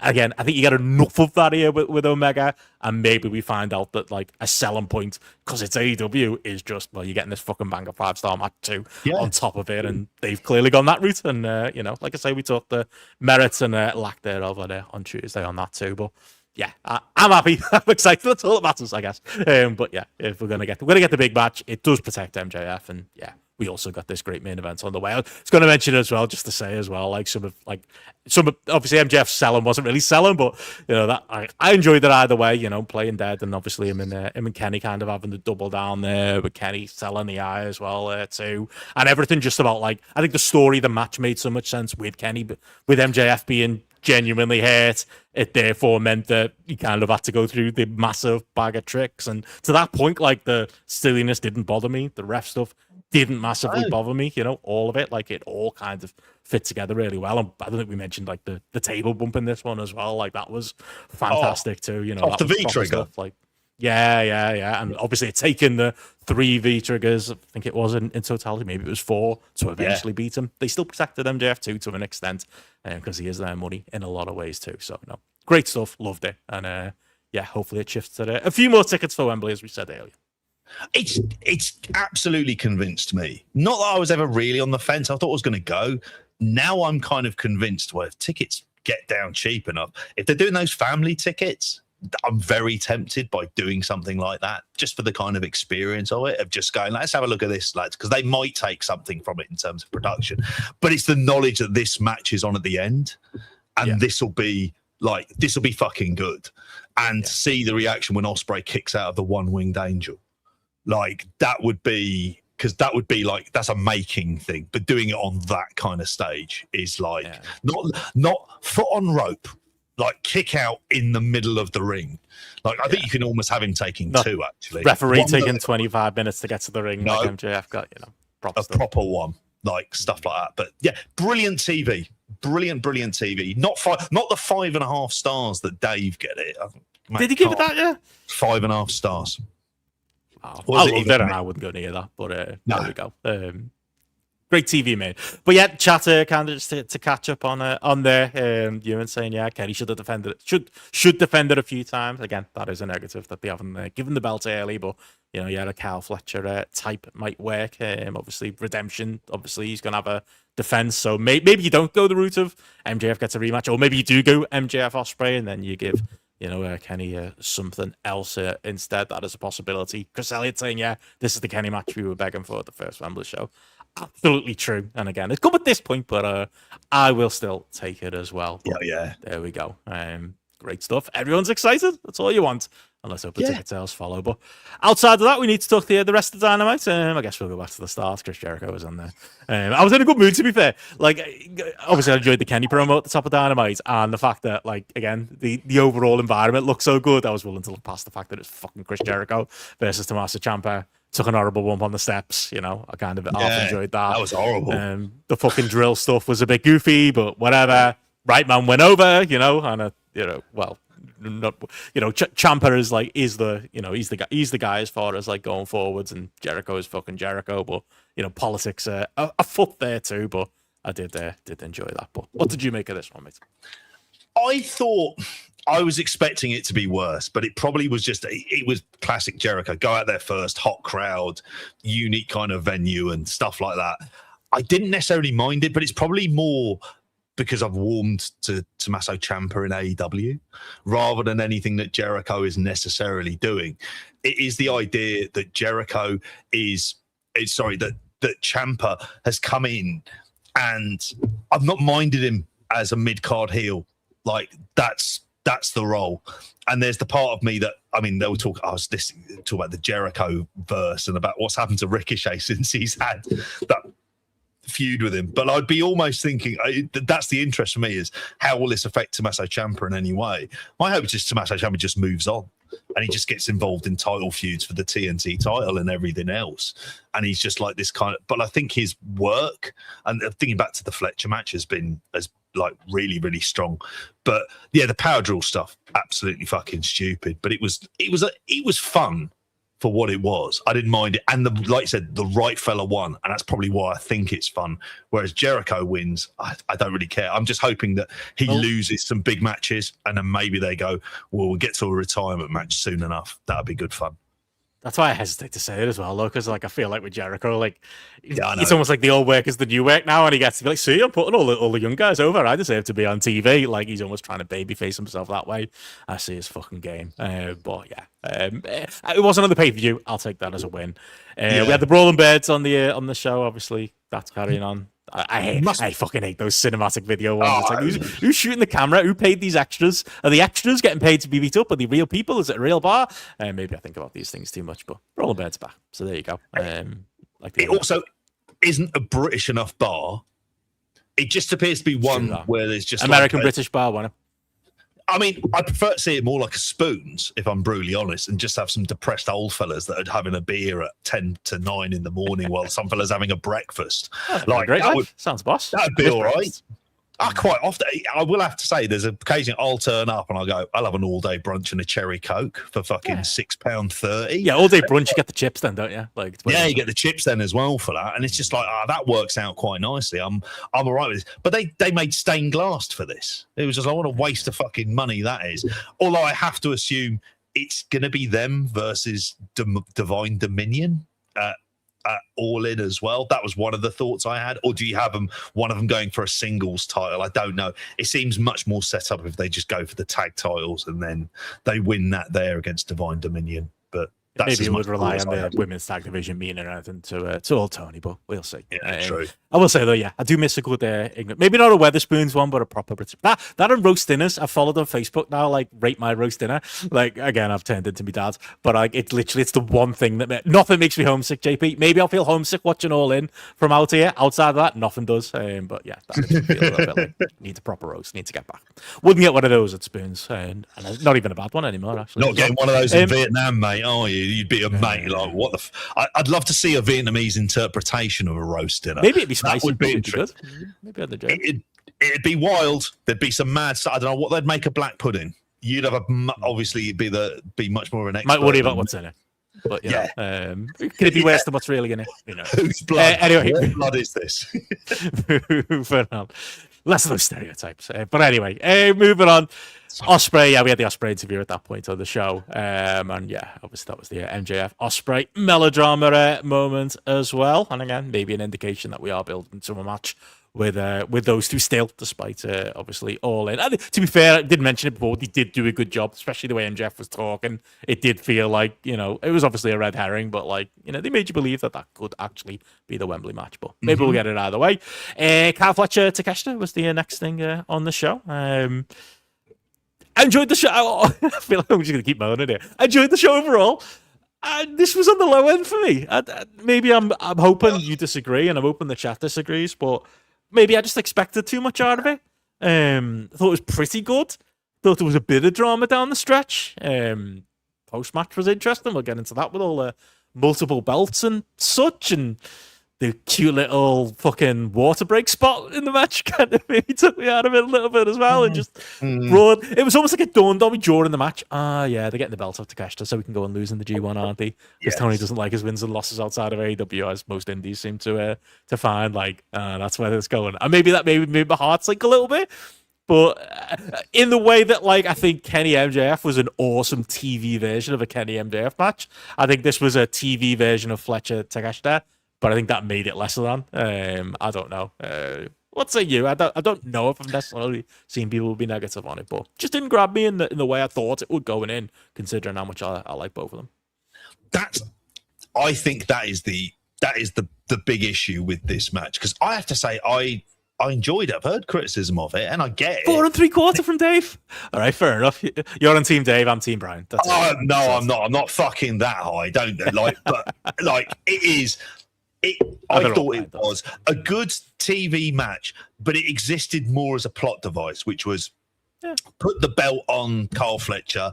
The view is Takeshita is better off in the chasing that title and going about it that way. This is a way that we do it.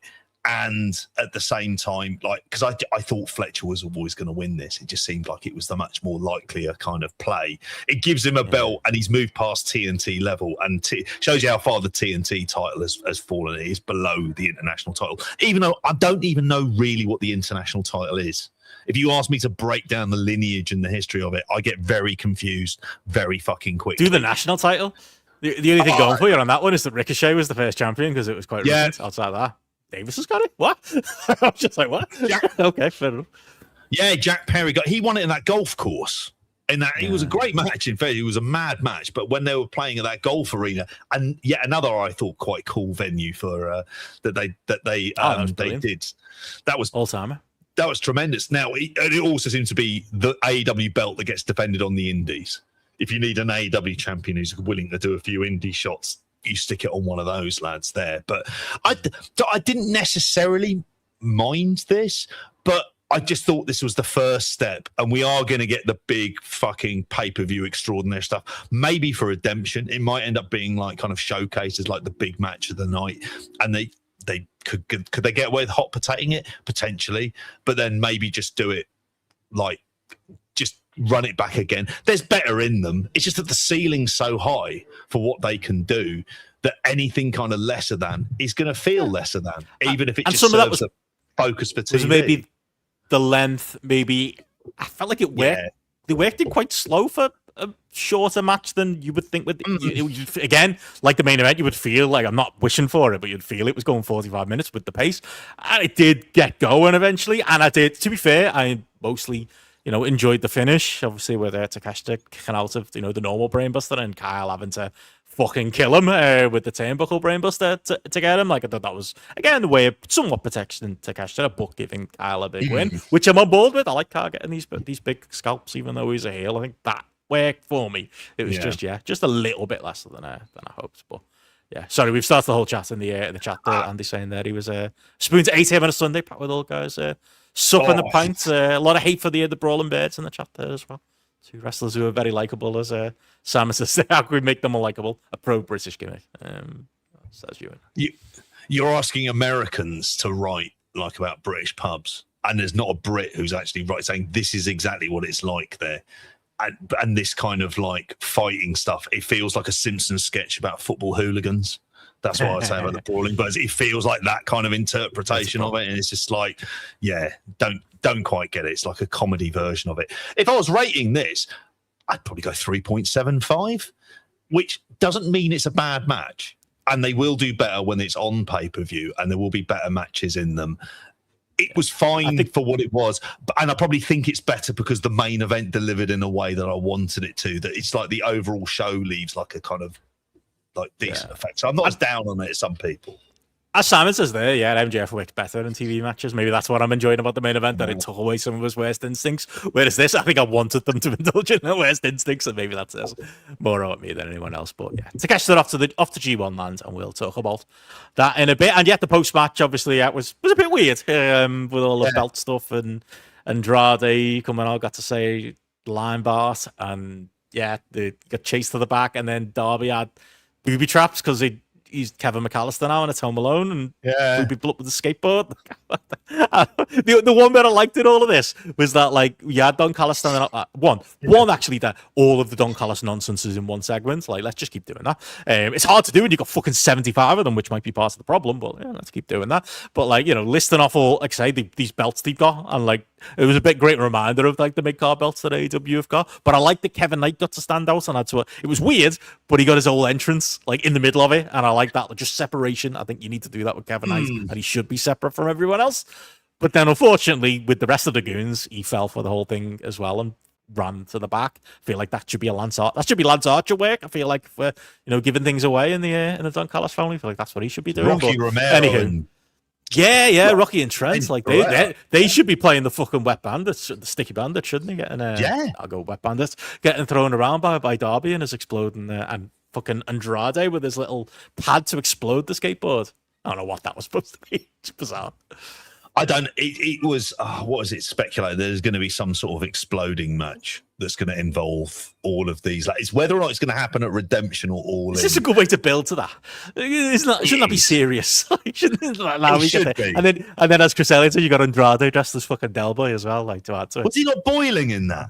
Like, seriously, he doesn't have to, like, the full-on suit, but it's the cat as well. It's like, mate, it's Florida in the summer. Like, what are you up to? Like, and the whole, obviously, it's about him stripping and everything else, but he's not stripping there.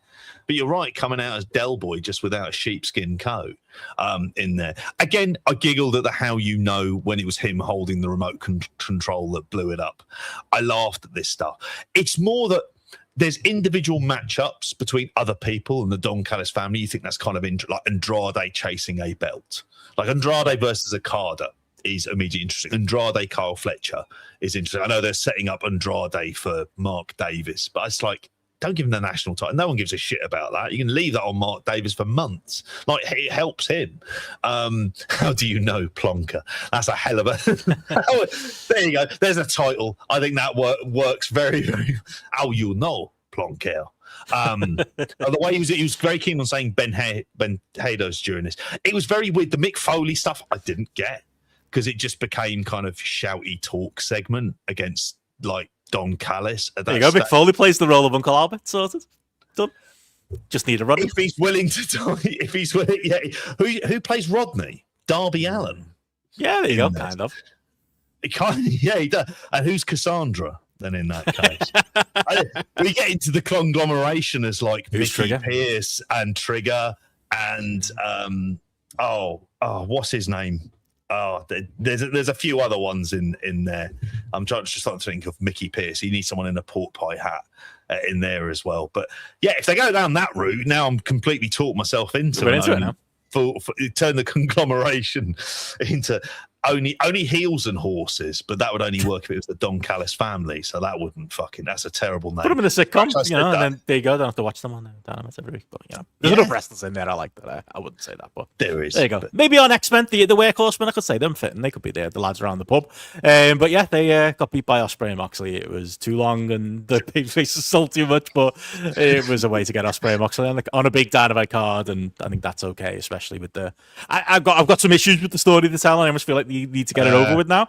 I don't think they're gonna get it over with now. I think it's gonna wait till after All In to give Ospreay a challenger coming out of All In Moxley. But I do think it's kind of hanging like the hero babyface that's coming back home to claim his belt.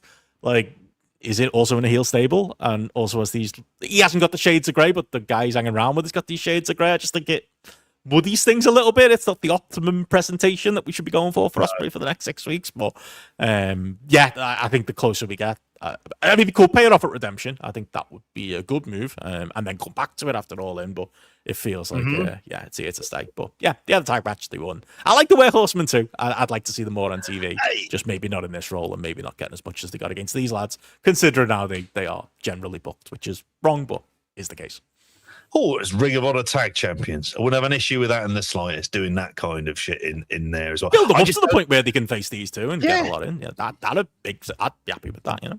Rather than like indiscriminately, it's like I don't get it, and I'm kind like while it's just like I've thought, how much leeway do I give this in terms of a storyline? Because there's the part of me that says in my head that the way that I would go is the Death Riders attack Ospreay in the first Dynamite after All In, and you set up Moxley going to take the title off him, and he knows all the secrets, and that's when you do that. That might be something he wants to get the belt off Ospreay because he knows Ospreay the best. Like, and it would, you know, and then Moxley would obviously wrestling have to in lose to him as well. Just to say, it's not like any other TV show where two characters can just be mates. Like, if two characters are mates in wrestling, it's going somewhere, in it. Like, we're gonna have a match at the end of it because we've got that's what wrestling is. It's about matches at the end of the day. So, you know, of course, it's coming. Even if it's friendly rivalry, there's always a match. You've always got to have the match in there as well. It's just that there's a part of me going, is that like I don't want to see Ospreay wasted doing tags that shows him becoming more and more part of the Death Riders because he's got his aces and eights, his patch. I don't want to fucking see that. I have no interest in that. I don't want it to be like All In 2023, wasn't it? Yeah, 2023, where we had fucking Pacific Northwest Law on Dynamite when it was like, you got a Wembley show in 2 weeks, lads. Like, fucking buck your ideas up. It's like, this is the lad who's in your world title picture, and this is the lad you need to sell this fucking show. So, and that's the problem, is you need the Death Riders to fuck off for that to work effectively. And I don't know if they will. Just that Simon here, Don Callis family is in fact Trigger's broom. Yeah, actually it's very true.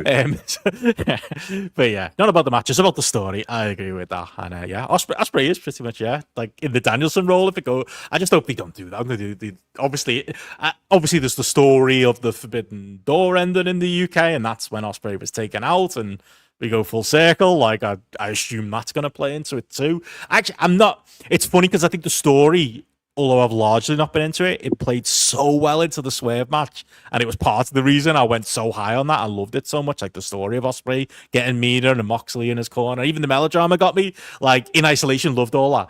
Overall, though, I do agree. You know, you got your big babyface going to Wembley, and by design and story, it's kind of this thing hanging around him, and it's going to be this noose around his neck. But I just think the real life, it's too true too. It's like I think it'd be cleaner for Ospreay to just be full babyface, not messing around with this, and have the focus on Kenny. But maybe they've got a way to get there that puts all of this to back of mind with us as well. But anyway, there we go. Giving that more time than it deserved. That was a match. And speaking of the more time than it deserved, the Women's Casino Gauntlet also took place on Dynamite. I think this was the clear low point of Dynamite.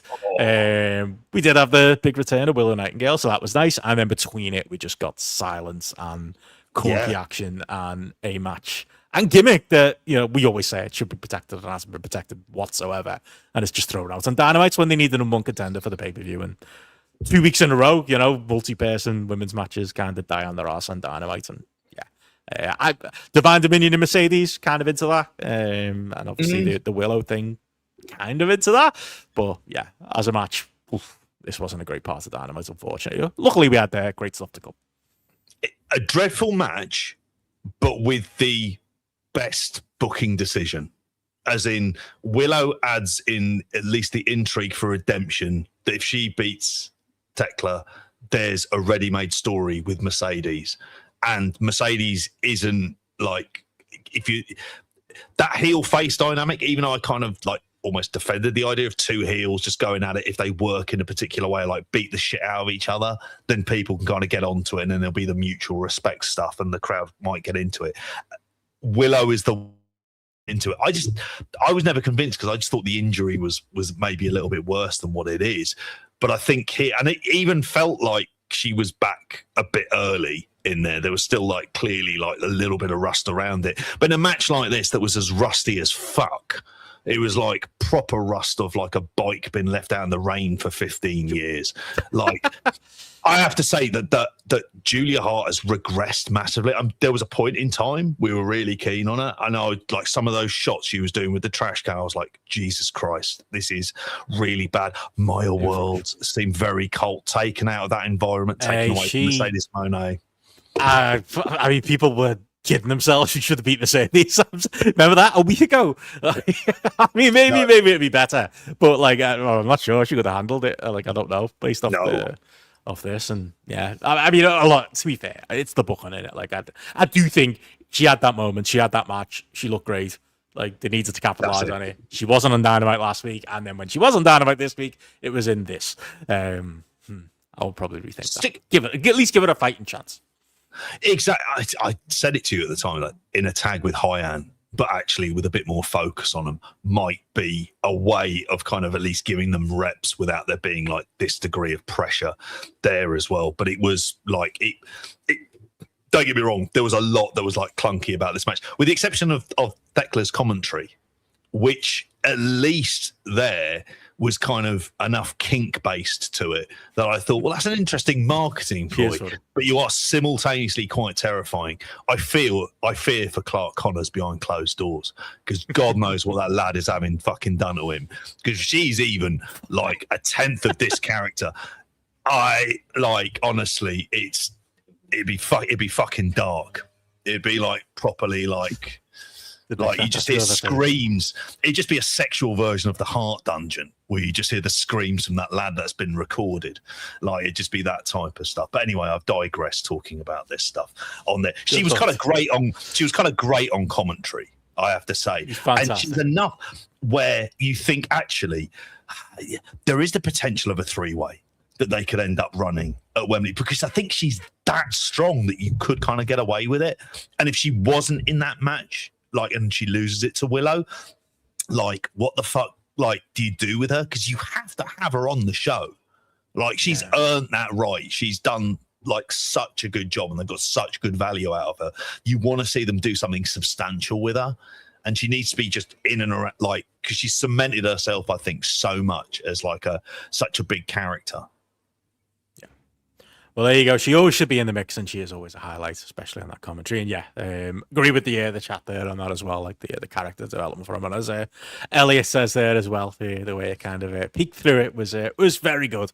But that's our Tekla. She always makes the most of any minimal opportunity she gets, no matter what it is, on TV. But that's it. That's Dynamite, because after that, obviously, we had the main event. We once saw Paul White getting an in-ring appearance in a dark match, but getting him ready for All In, mate. He's going to be out there with his massive back. Did you see that, by the way, today, where he did an interview? I think it was like a Lab Bible or something like that. He did an interview about how mad he was back in the day and all the food he had, and he listed it was something like, I think this is right, 2 Big Macs, 20 nuggets, 3 fries, a cold drink and a milkshake, and an apple pie. And I was like, is that supposed to impress me? Like, I'll have that all in weekend. That'll be me Saturday night. I don't know if that says much about me, but maybe he didn't exaggerate enough, He did say something like 50 of, like a slider burgers they have at, what's they called, the place with the little tiny burgers in America? White Castle. Harold and Goodman. Oh, yeah. Castle. I mean, that was impressive, but SmackDown, it wasn't as impressive as I thought. Losing it a bit in his age is a big show, but maybe I'll do that in tribute to him, watching All In from here in Vietnam. Maybe I'll stuff myself with a Paul White Mackey's order. TFI Friday, was it? Oh my God. TFI what? TFI? Oh God, it was. He was on there. That's been relaunched from a while back. Oh right, I thought it was this week. It's been relaunched. with it, but obviously, like, kind of not as wild. He's not sat there next to Shawn Ryder, sadly, who had to get banned from all live TV because he went on there and he was singing a song at 6 o'clock and he was just, fuck you, fuck. He was doing an impression of Johnny Rotten and it was genuinely funny. But so Paul White on there, I don't know he's going to fit in that orange chair if they have that, unless the joke is that he fucking breaks it, like, or something along those lines. He'll be in a 10-man tag on the pre-show. That's where great, they're going to book on. Maybe I'll. Yeah, fly, you know. Jeff. Should Boom and Doom come over? Are they allowed to fly? I hope they are. Yeah, maybe I will. Jeff. Mm-hmm. Yeah, Jeff. Give them all. Perfect. Yeah, have all of that. There you go. All the lads. And yet you won't have room for the people who are on AEW Collision, which is a nice segue into the other shows coming up this weekend. Didn't do great in 1849 last weekend, but, you know, World Cup, we'll blame that. Bandito versus Shibata for the ROH World title, apparently. There you go. Nice tribute to the Shibata show we got coming up. Hikaru Shida versus Hayley Cameron. Which, yeah, we had a weird Shida interview on Dynamite we didn't mention. Oh, it was terrible. I actually could only hear it. Like, I'd gone to the toilet and I was like, who is that? It sounds like an evil heel. It was Shida. I was like, all right, okay. And Mark Davis versus Speedball. Mike Bailey is on the show. And beat Speedball also, his story with Kevin Knight. Looks like it's going to continue too. They're taking a while to circle back around to that, but I kind of like it too. They've got to have him versus Speedball in Montreal and have him, even if it's just for a fucking week. Have him win it just for the big moment in Montreal. It's the TNT title. He gives a shit. Be much better than him going in like as national champion or something like that. So I'd have Davis, but with Kevin Knight interference. And then that sets up the match of redemption. So I think I'm going to make the new thing that the national title doesn't exist. I think anytime we talk about it, I'll just say it's not real, JP. You made it up. I think that would be a good way to go. Speaking of made up, also we have results from TNA to talk the rest of the weekend's TV. Deep breath, folks. I'm going to try and resort just to a couple of minutes of this. TNA Impact, we had the Hardys defeating the Great Hands, defending their title. Mustafa Ali makes a phone call. Honestly, the amount of the reviews that contain lines like this, shocking. Li Ying Lee says the title belongs to a true warrior. Moose joins Frankie Kazarian on the King's speech, and they argue over the face of the franchise, and they challenge him to a match. And then AJ Francis interrupts and set up Moose versus AJ. Elijah's coming for the gold. He was not specific on what gold, though. Indy Hartwell defeated Vicky Venuto in the TV title tournament first round. There was a vignette on Fabian Eichner. Leon Slater and Ricky Sosa defeated the Righteous and the System. Ryan Nemeth doesn't want Casey Navarro to speak. It's his right. Democracy. Santino Marella and Daria Ray said he's allowed to speak, but encourages Ryan to punch him. Again, that isn't really democracy. That's just assault. Jody Threat defeated Gabby Forza in one of the first round matches. Ali called for a state of the order address next week. Casey Navarro addressed Nick Nemeth. He's all over this fucking telly, isn't he, Casey Navarro? Which tells you a lot. He's all right, not worthy of this. And Nemeth said he doesn't have it. He was offended, but then he was attacked from behind from him. Why he turned his back to him the first time? It's like he's never watched wrestling television. You walk away backwards, if nothing else, up against the wall, preferably, because there's always some sneaky prick about there. And Zia Brooks defended her title in a no DQ match for the TNA World Knockouts World Championship in there. And they have also announced a world title match for the live episode on July 30th on there, where Jeff Hardy will challenge Nick Nemeth, and that's from the Licoris Center in Philadelphia. Fuck it, put the belt on Jeff. Why not? It'll make me sort of... We were saying that on the mixtape. You might surprise you to learn this. Gareth wasn't impressed with our putting over Jeff Hardy, but I stand by it, you know. Could have been a guy, you know. Could have been. Maybe I wouldn't say the guy. But anyway, Massey was. ROH TV also took place, JP? No. It did indeed. Much more results focused. This Bang Bang Gang of Juice Robinson and Ace Austin defeated the Grizzled Young Veterans. And that's ROH TV. JCW. Okay, go on. Skyflight, that's a thing. Defeated the Frat House. They're still a thing. Leo Rush had a video package. I'm assuming it was just him acting like a fucking goblin again. Bishop Corn defeated Royce Isaacs. Mina Shirakawa and Queen Aminata defeated Sahara 7 and Casey Lennox. No relation to Annie. Caprice Coleman chops it up with Action Andretti. And Andretti says crew ended because Leo wanted to be a creepy monster, but he's always been a level above Leo. There's a feud no one asked for. The Lethal Twist, including Jay Lethal there, defeated Los Colons Eddie and Orlando Colon and Serpentico. I'm assuming it's the WWE lads renamed. Premier Athletes want a shot, even want a shit probably, and a shave. Want a shot at the Ring of Honor six-man tag titles. Good luck to them. Mance Warner defeated Daddy Magic Matt Menard in a pure rules match. Who asked for Mance Warner versus Matt Menard in a pure rules match? That is a mental idea. No one. No one asked for pure rules, mate. No one. No one. It's fake nostalgia. Not even the real ROH fans have a nostalgia for it. Jonathan Gresham. He's the one man who has nostalgia for pure rules. He does. In that case, put Satnam Singh into it just for shits and giggles and see how much of a laugh you get of it. He also was on it defeating Bruce Hamilton, so he's still apparently a thing. Maybe it's him versus Paul White. I don't know, and they'll do that at Wembley. Isla Dawn defeated Kelsey Reagan, no relation to Ronald or Nancy. The Rascals and the Von Erichs defeated Nathan Cruz. Yeah, he does work there. Il Cartello Grillo, which is KJ Impala, Rosario Grilla, and Hayden Seal. So Nathan Cruz and three men.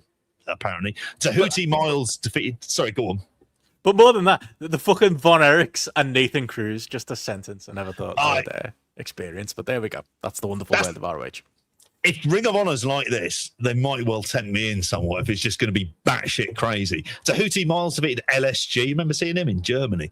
Ring of Honor Championship, Bandido defeated Brian Keith, because we've not said his name in a couple of weeks. I was worried he was dead. He isn't. He was challenging for the Ring of Honor Championship. I don't know which WrestleManias, but I saw someone put this stat out today. There have been WrestleManias with less wrestlers on than this ROH TV show that you've just recapped, JP. But there we go. And that is what Tony does.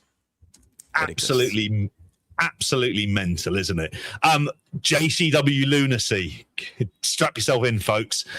It was the heated tension between Danny Moe and her newly revealed father, Barnabas the Bizarre, leading to Danny seeking revenge for his past abandonment. This is unfiltered Russo. I've just seen how long this is.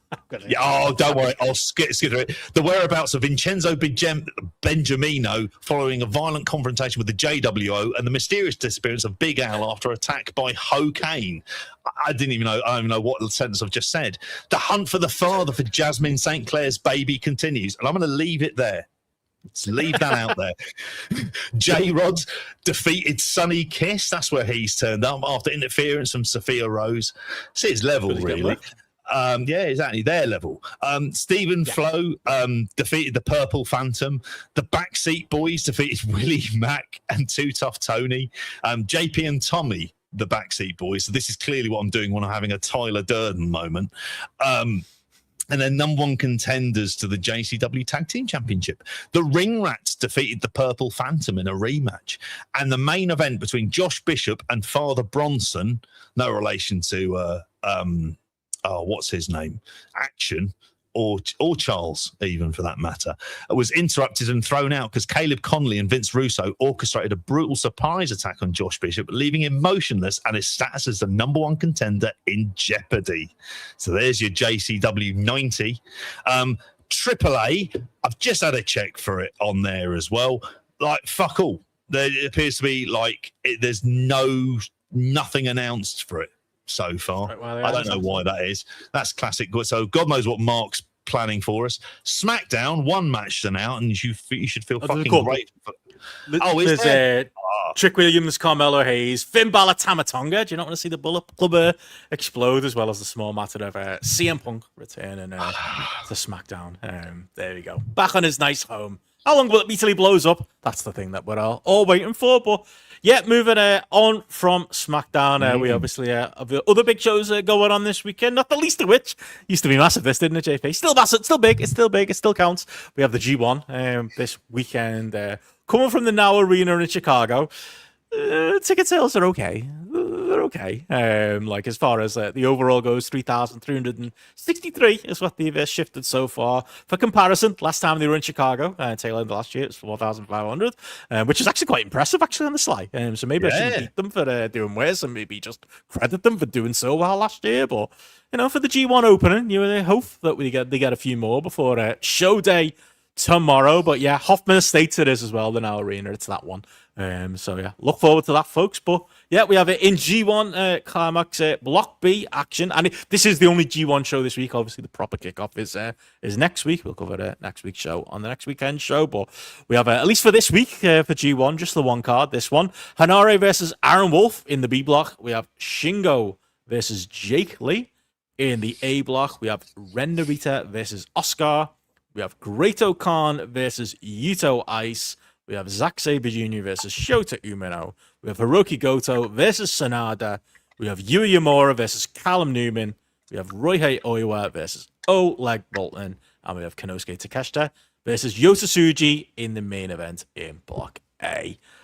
Thoughts on that? Thoughts on it? We've talked the blocks a fair bit and, not been particularly excited, but now that's finally it. Obviously, there's a Gabe Kid-shaped hole because he can't get on a plane and can't come to America for this show. That's why there's 9 matches and not 10 here. But yeah, thoughts on that? Thoughts on anything from the undercard grabbing you outside of Takeshita and Yota Tsuji? And does it feel like the most wonderful time of the year looking at this card?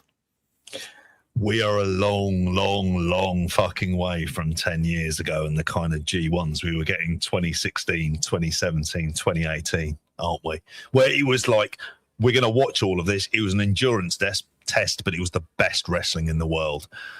I'm looking at that undercard and I'm seeing 2 other matches that maybe have a bit of novelty for me. One is Yuya Uemura and Callum Newman, simply because the idea they're the young lads and there should be a bit of focus on them. Maybe, just maybe, they'll be able to put on something that'll be good, and as long as it's not overlong, could be kind of fun. Still asking a lot. Rohei Oiwa versus Oleg Boltin, I think has a lot, because Bolton's got that kind of charisma and presence about him, even if the work is never going to be kind of clunky, should be interesting. And Oiwa is a bit built like a brick shithouse and all. And I think that kind of helps with a match like that. So if it's one of those ones, it'll be fine. And obviously the main event will be good. They had an amazing match in the Dome. I loved it. I thought it was great. It's asking a lot of this match to do a lot of the heavy lifting. But that's why we got the ticket sales that we have. I mean, as reference, do you remember when they ran the opening to the G1? I want to say it was 2019, and they ran it in Texas. And they had the big arena in Dallas, and it held 18,000. They sold 6,000, but they never know how to fucking shoot it. So everyone's sitting in the seats they originally got, rather than all being moved down and you making it look for kind of TV. And they didn't do that.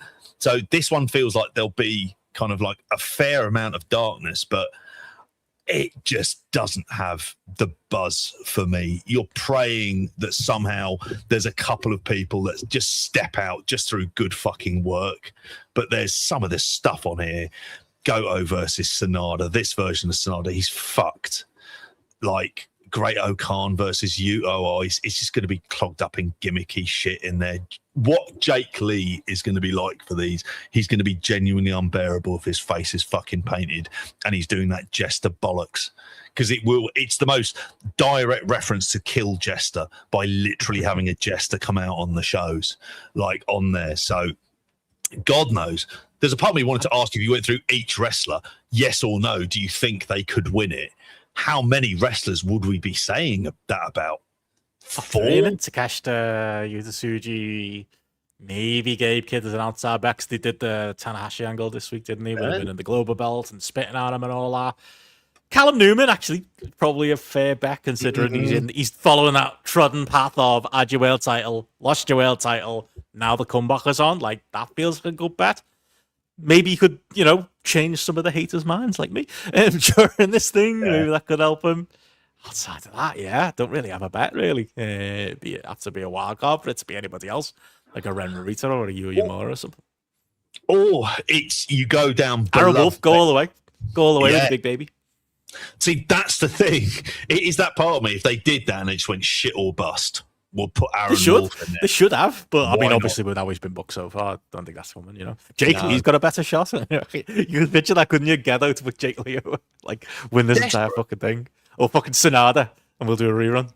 Oh, God. Yeah, that is the thing. It really, I was there thinking to myself, Hiroki Goto one last run type stuff, except you've kind of done that one last run 2 years ago. So we've kind of had that moment. So him winning it as someone who would be the most winningest G1 person ever, or he might even be that at the minute. But then it's just like, but you've had that moment. You can't really do Zach.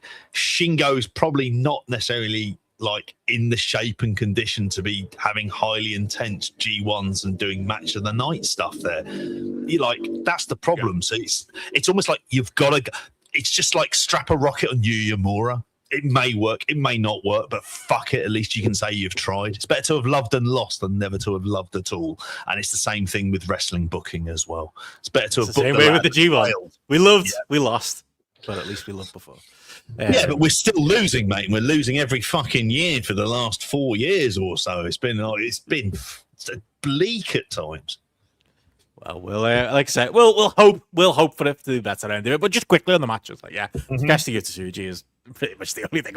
I mean, Zack and Shota, you know, they could probably pull something else. But I want to see good runs from Oscar and Yuto Ice. Like, you don't expect them to win at all.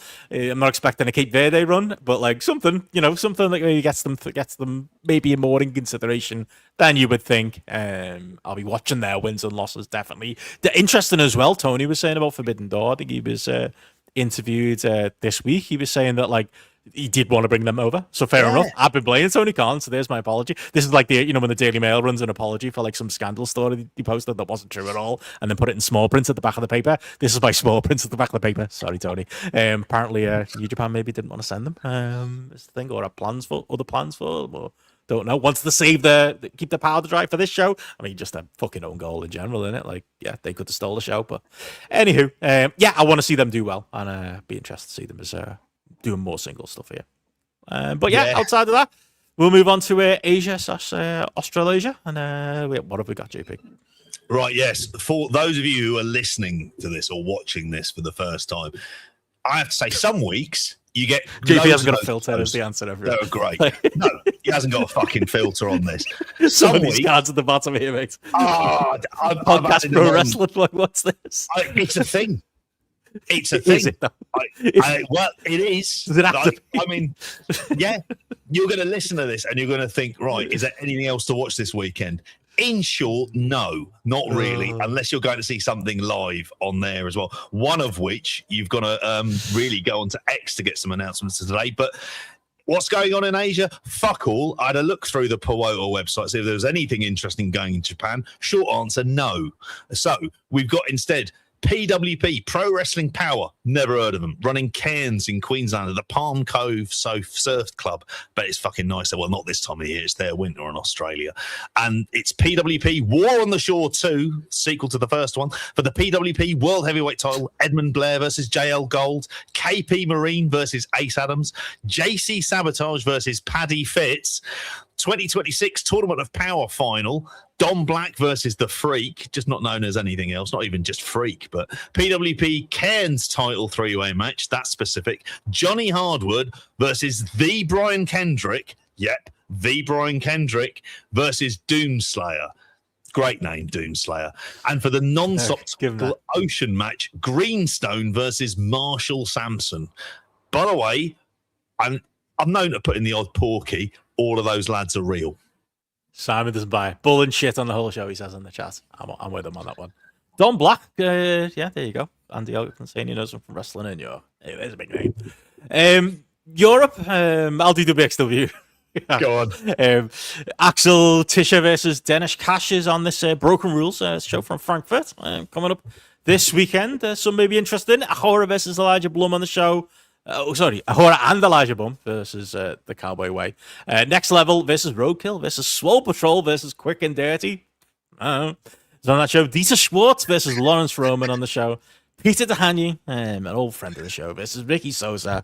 And Katsuya Murashima versus Zoltan is on the show as well. There we go. WXW from Frankfurt.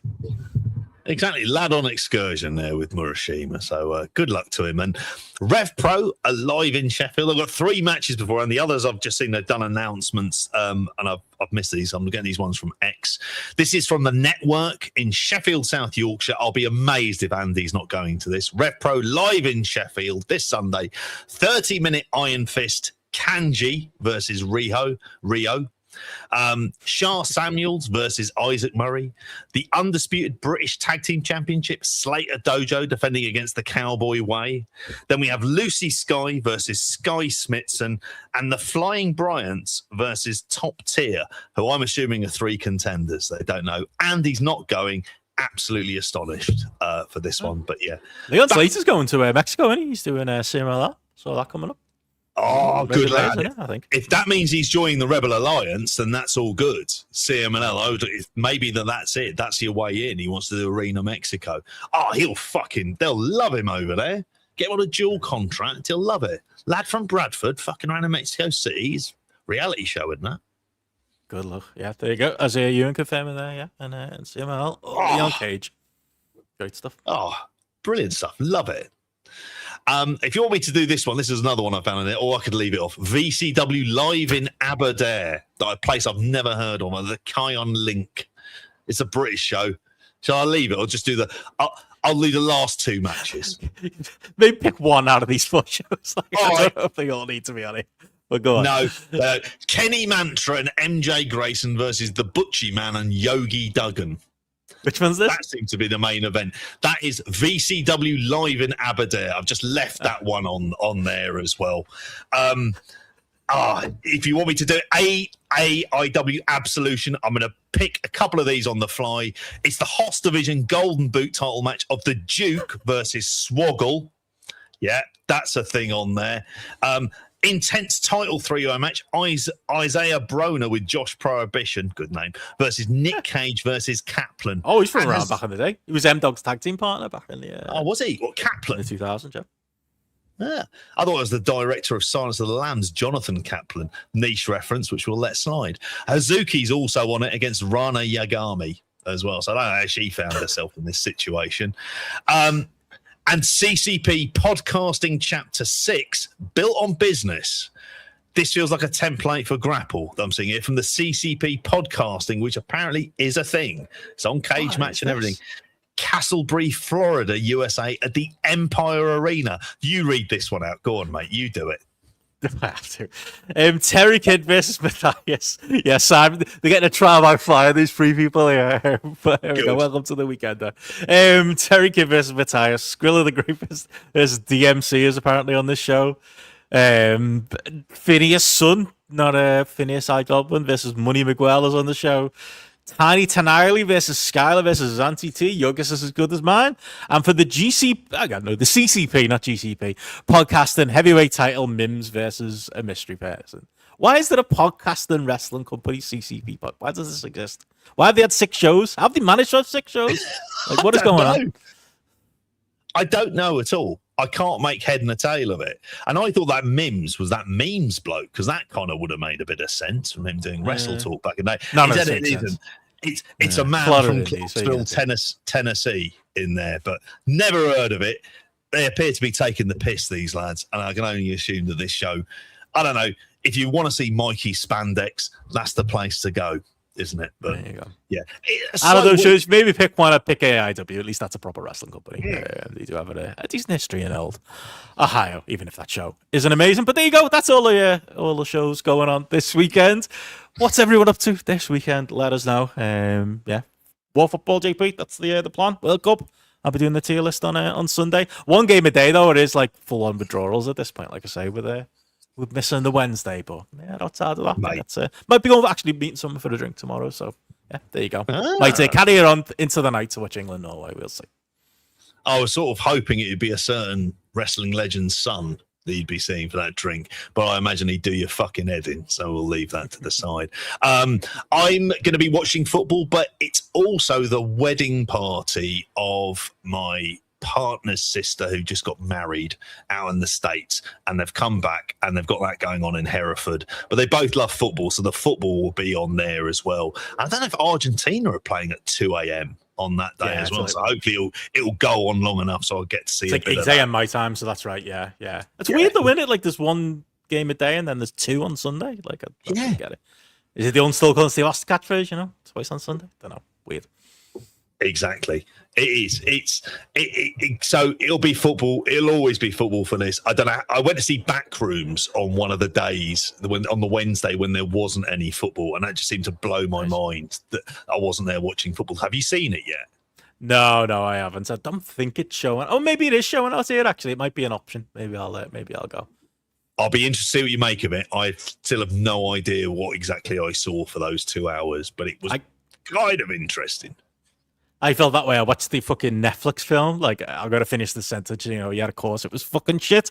Eric Andre and John Cena's film on Netflix. Like, the other one they were promoting on Raw the other week. Like, it's funny, I forgot Eric Andre's name when we were recapping that, but I was just tired. I like Eric Andre. I like the Eric Andre show. I like his brand of humor. He was all right in the Jackass films. Could have done a bit more, but, you know, I like the type of stuff he does. Mate, proper straight DVD energy. Like, I think I've been, like, I genuinely thought John Cena was a good actor from most things I've seen him in. And then I saw him in The Bear, and I was like, that's too much, don't like it. And then I saw him in this, and, like, honestly, maybe it's the retirement run that killed me with him, because, like, he is literally Robot John.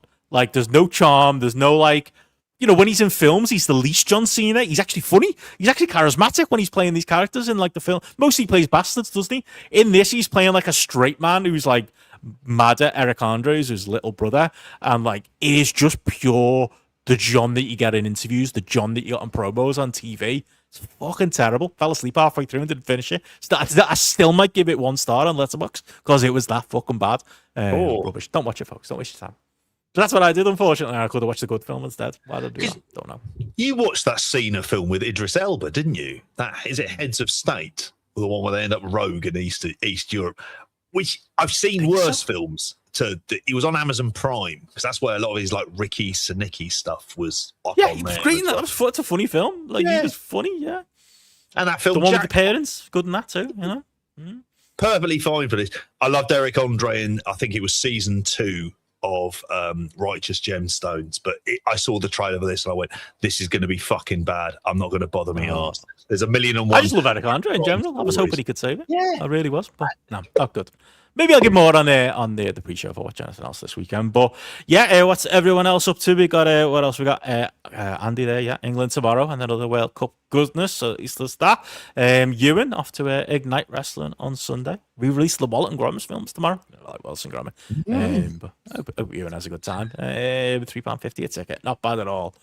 Yeah, Platt will be finishing Eddie's fantastic playlist and doing the Steve July 96 homework as well. Everyone's still got a bit of time for Eddie Shibata homework, but, you know, there is a lot of in-ring stuff on there. So, yeah, maybe get started early. Actually, maybe Platt is right.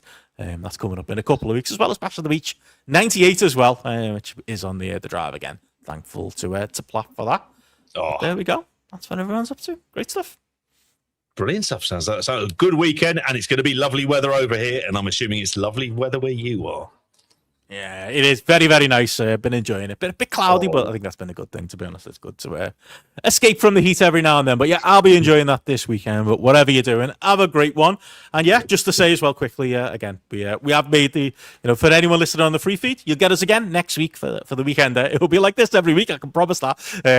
Although it will be me and Matty next week with JP. Will be on the live on Tuesday for the patrons. Usually it's JP, but we got Saturday night's main event next week as well. So unless you and him do a swap, I feel like Matty previewing Saturday night's main event makes sense, and you reviewing G1 USA makes sense. Like, if I made either of you swap, I think you both hate me. So that's the lay of the land next week. But yeah.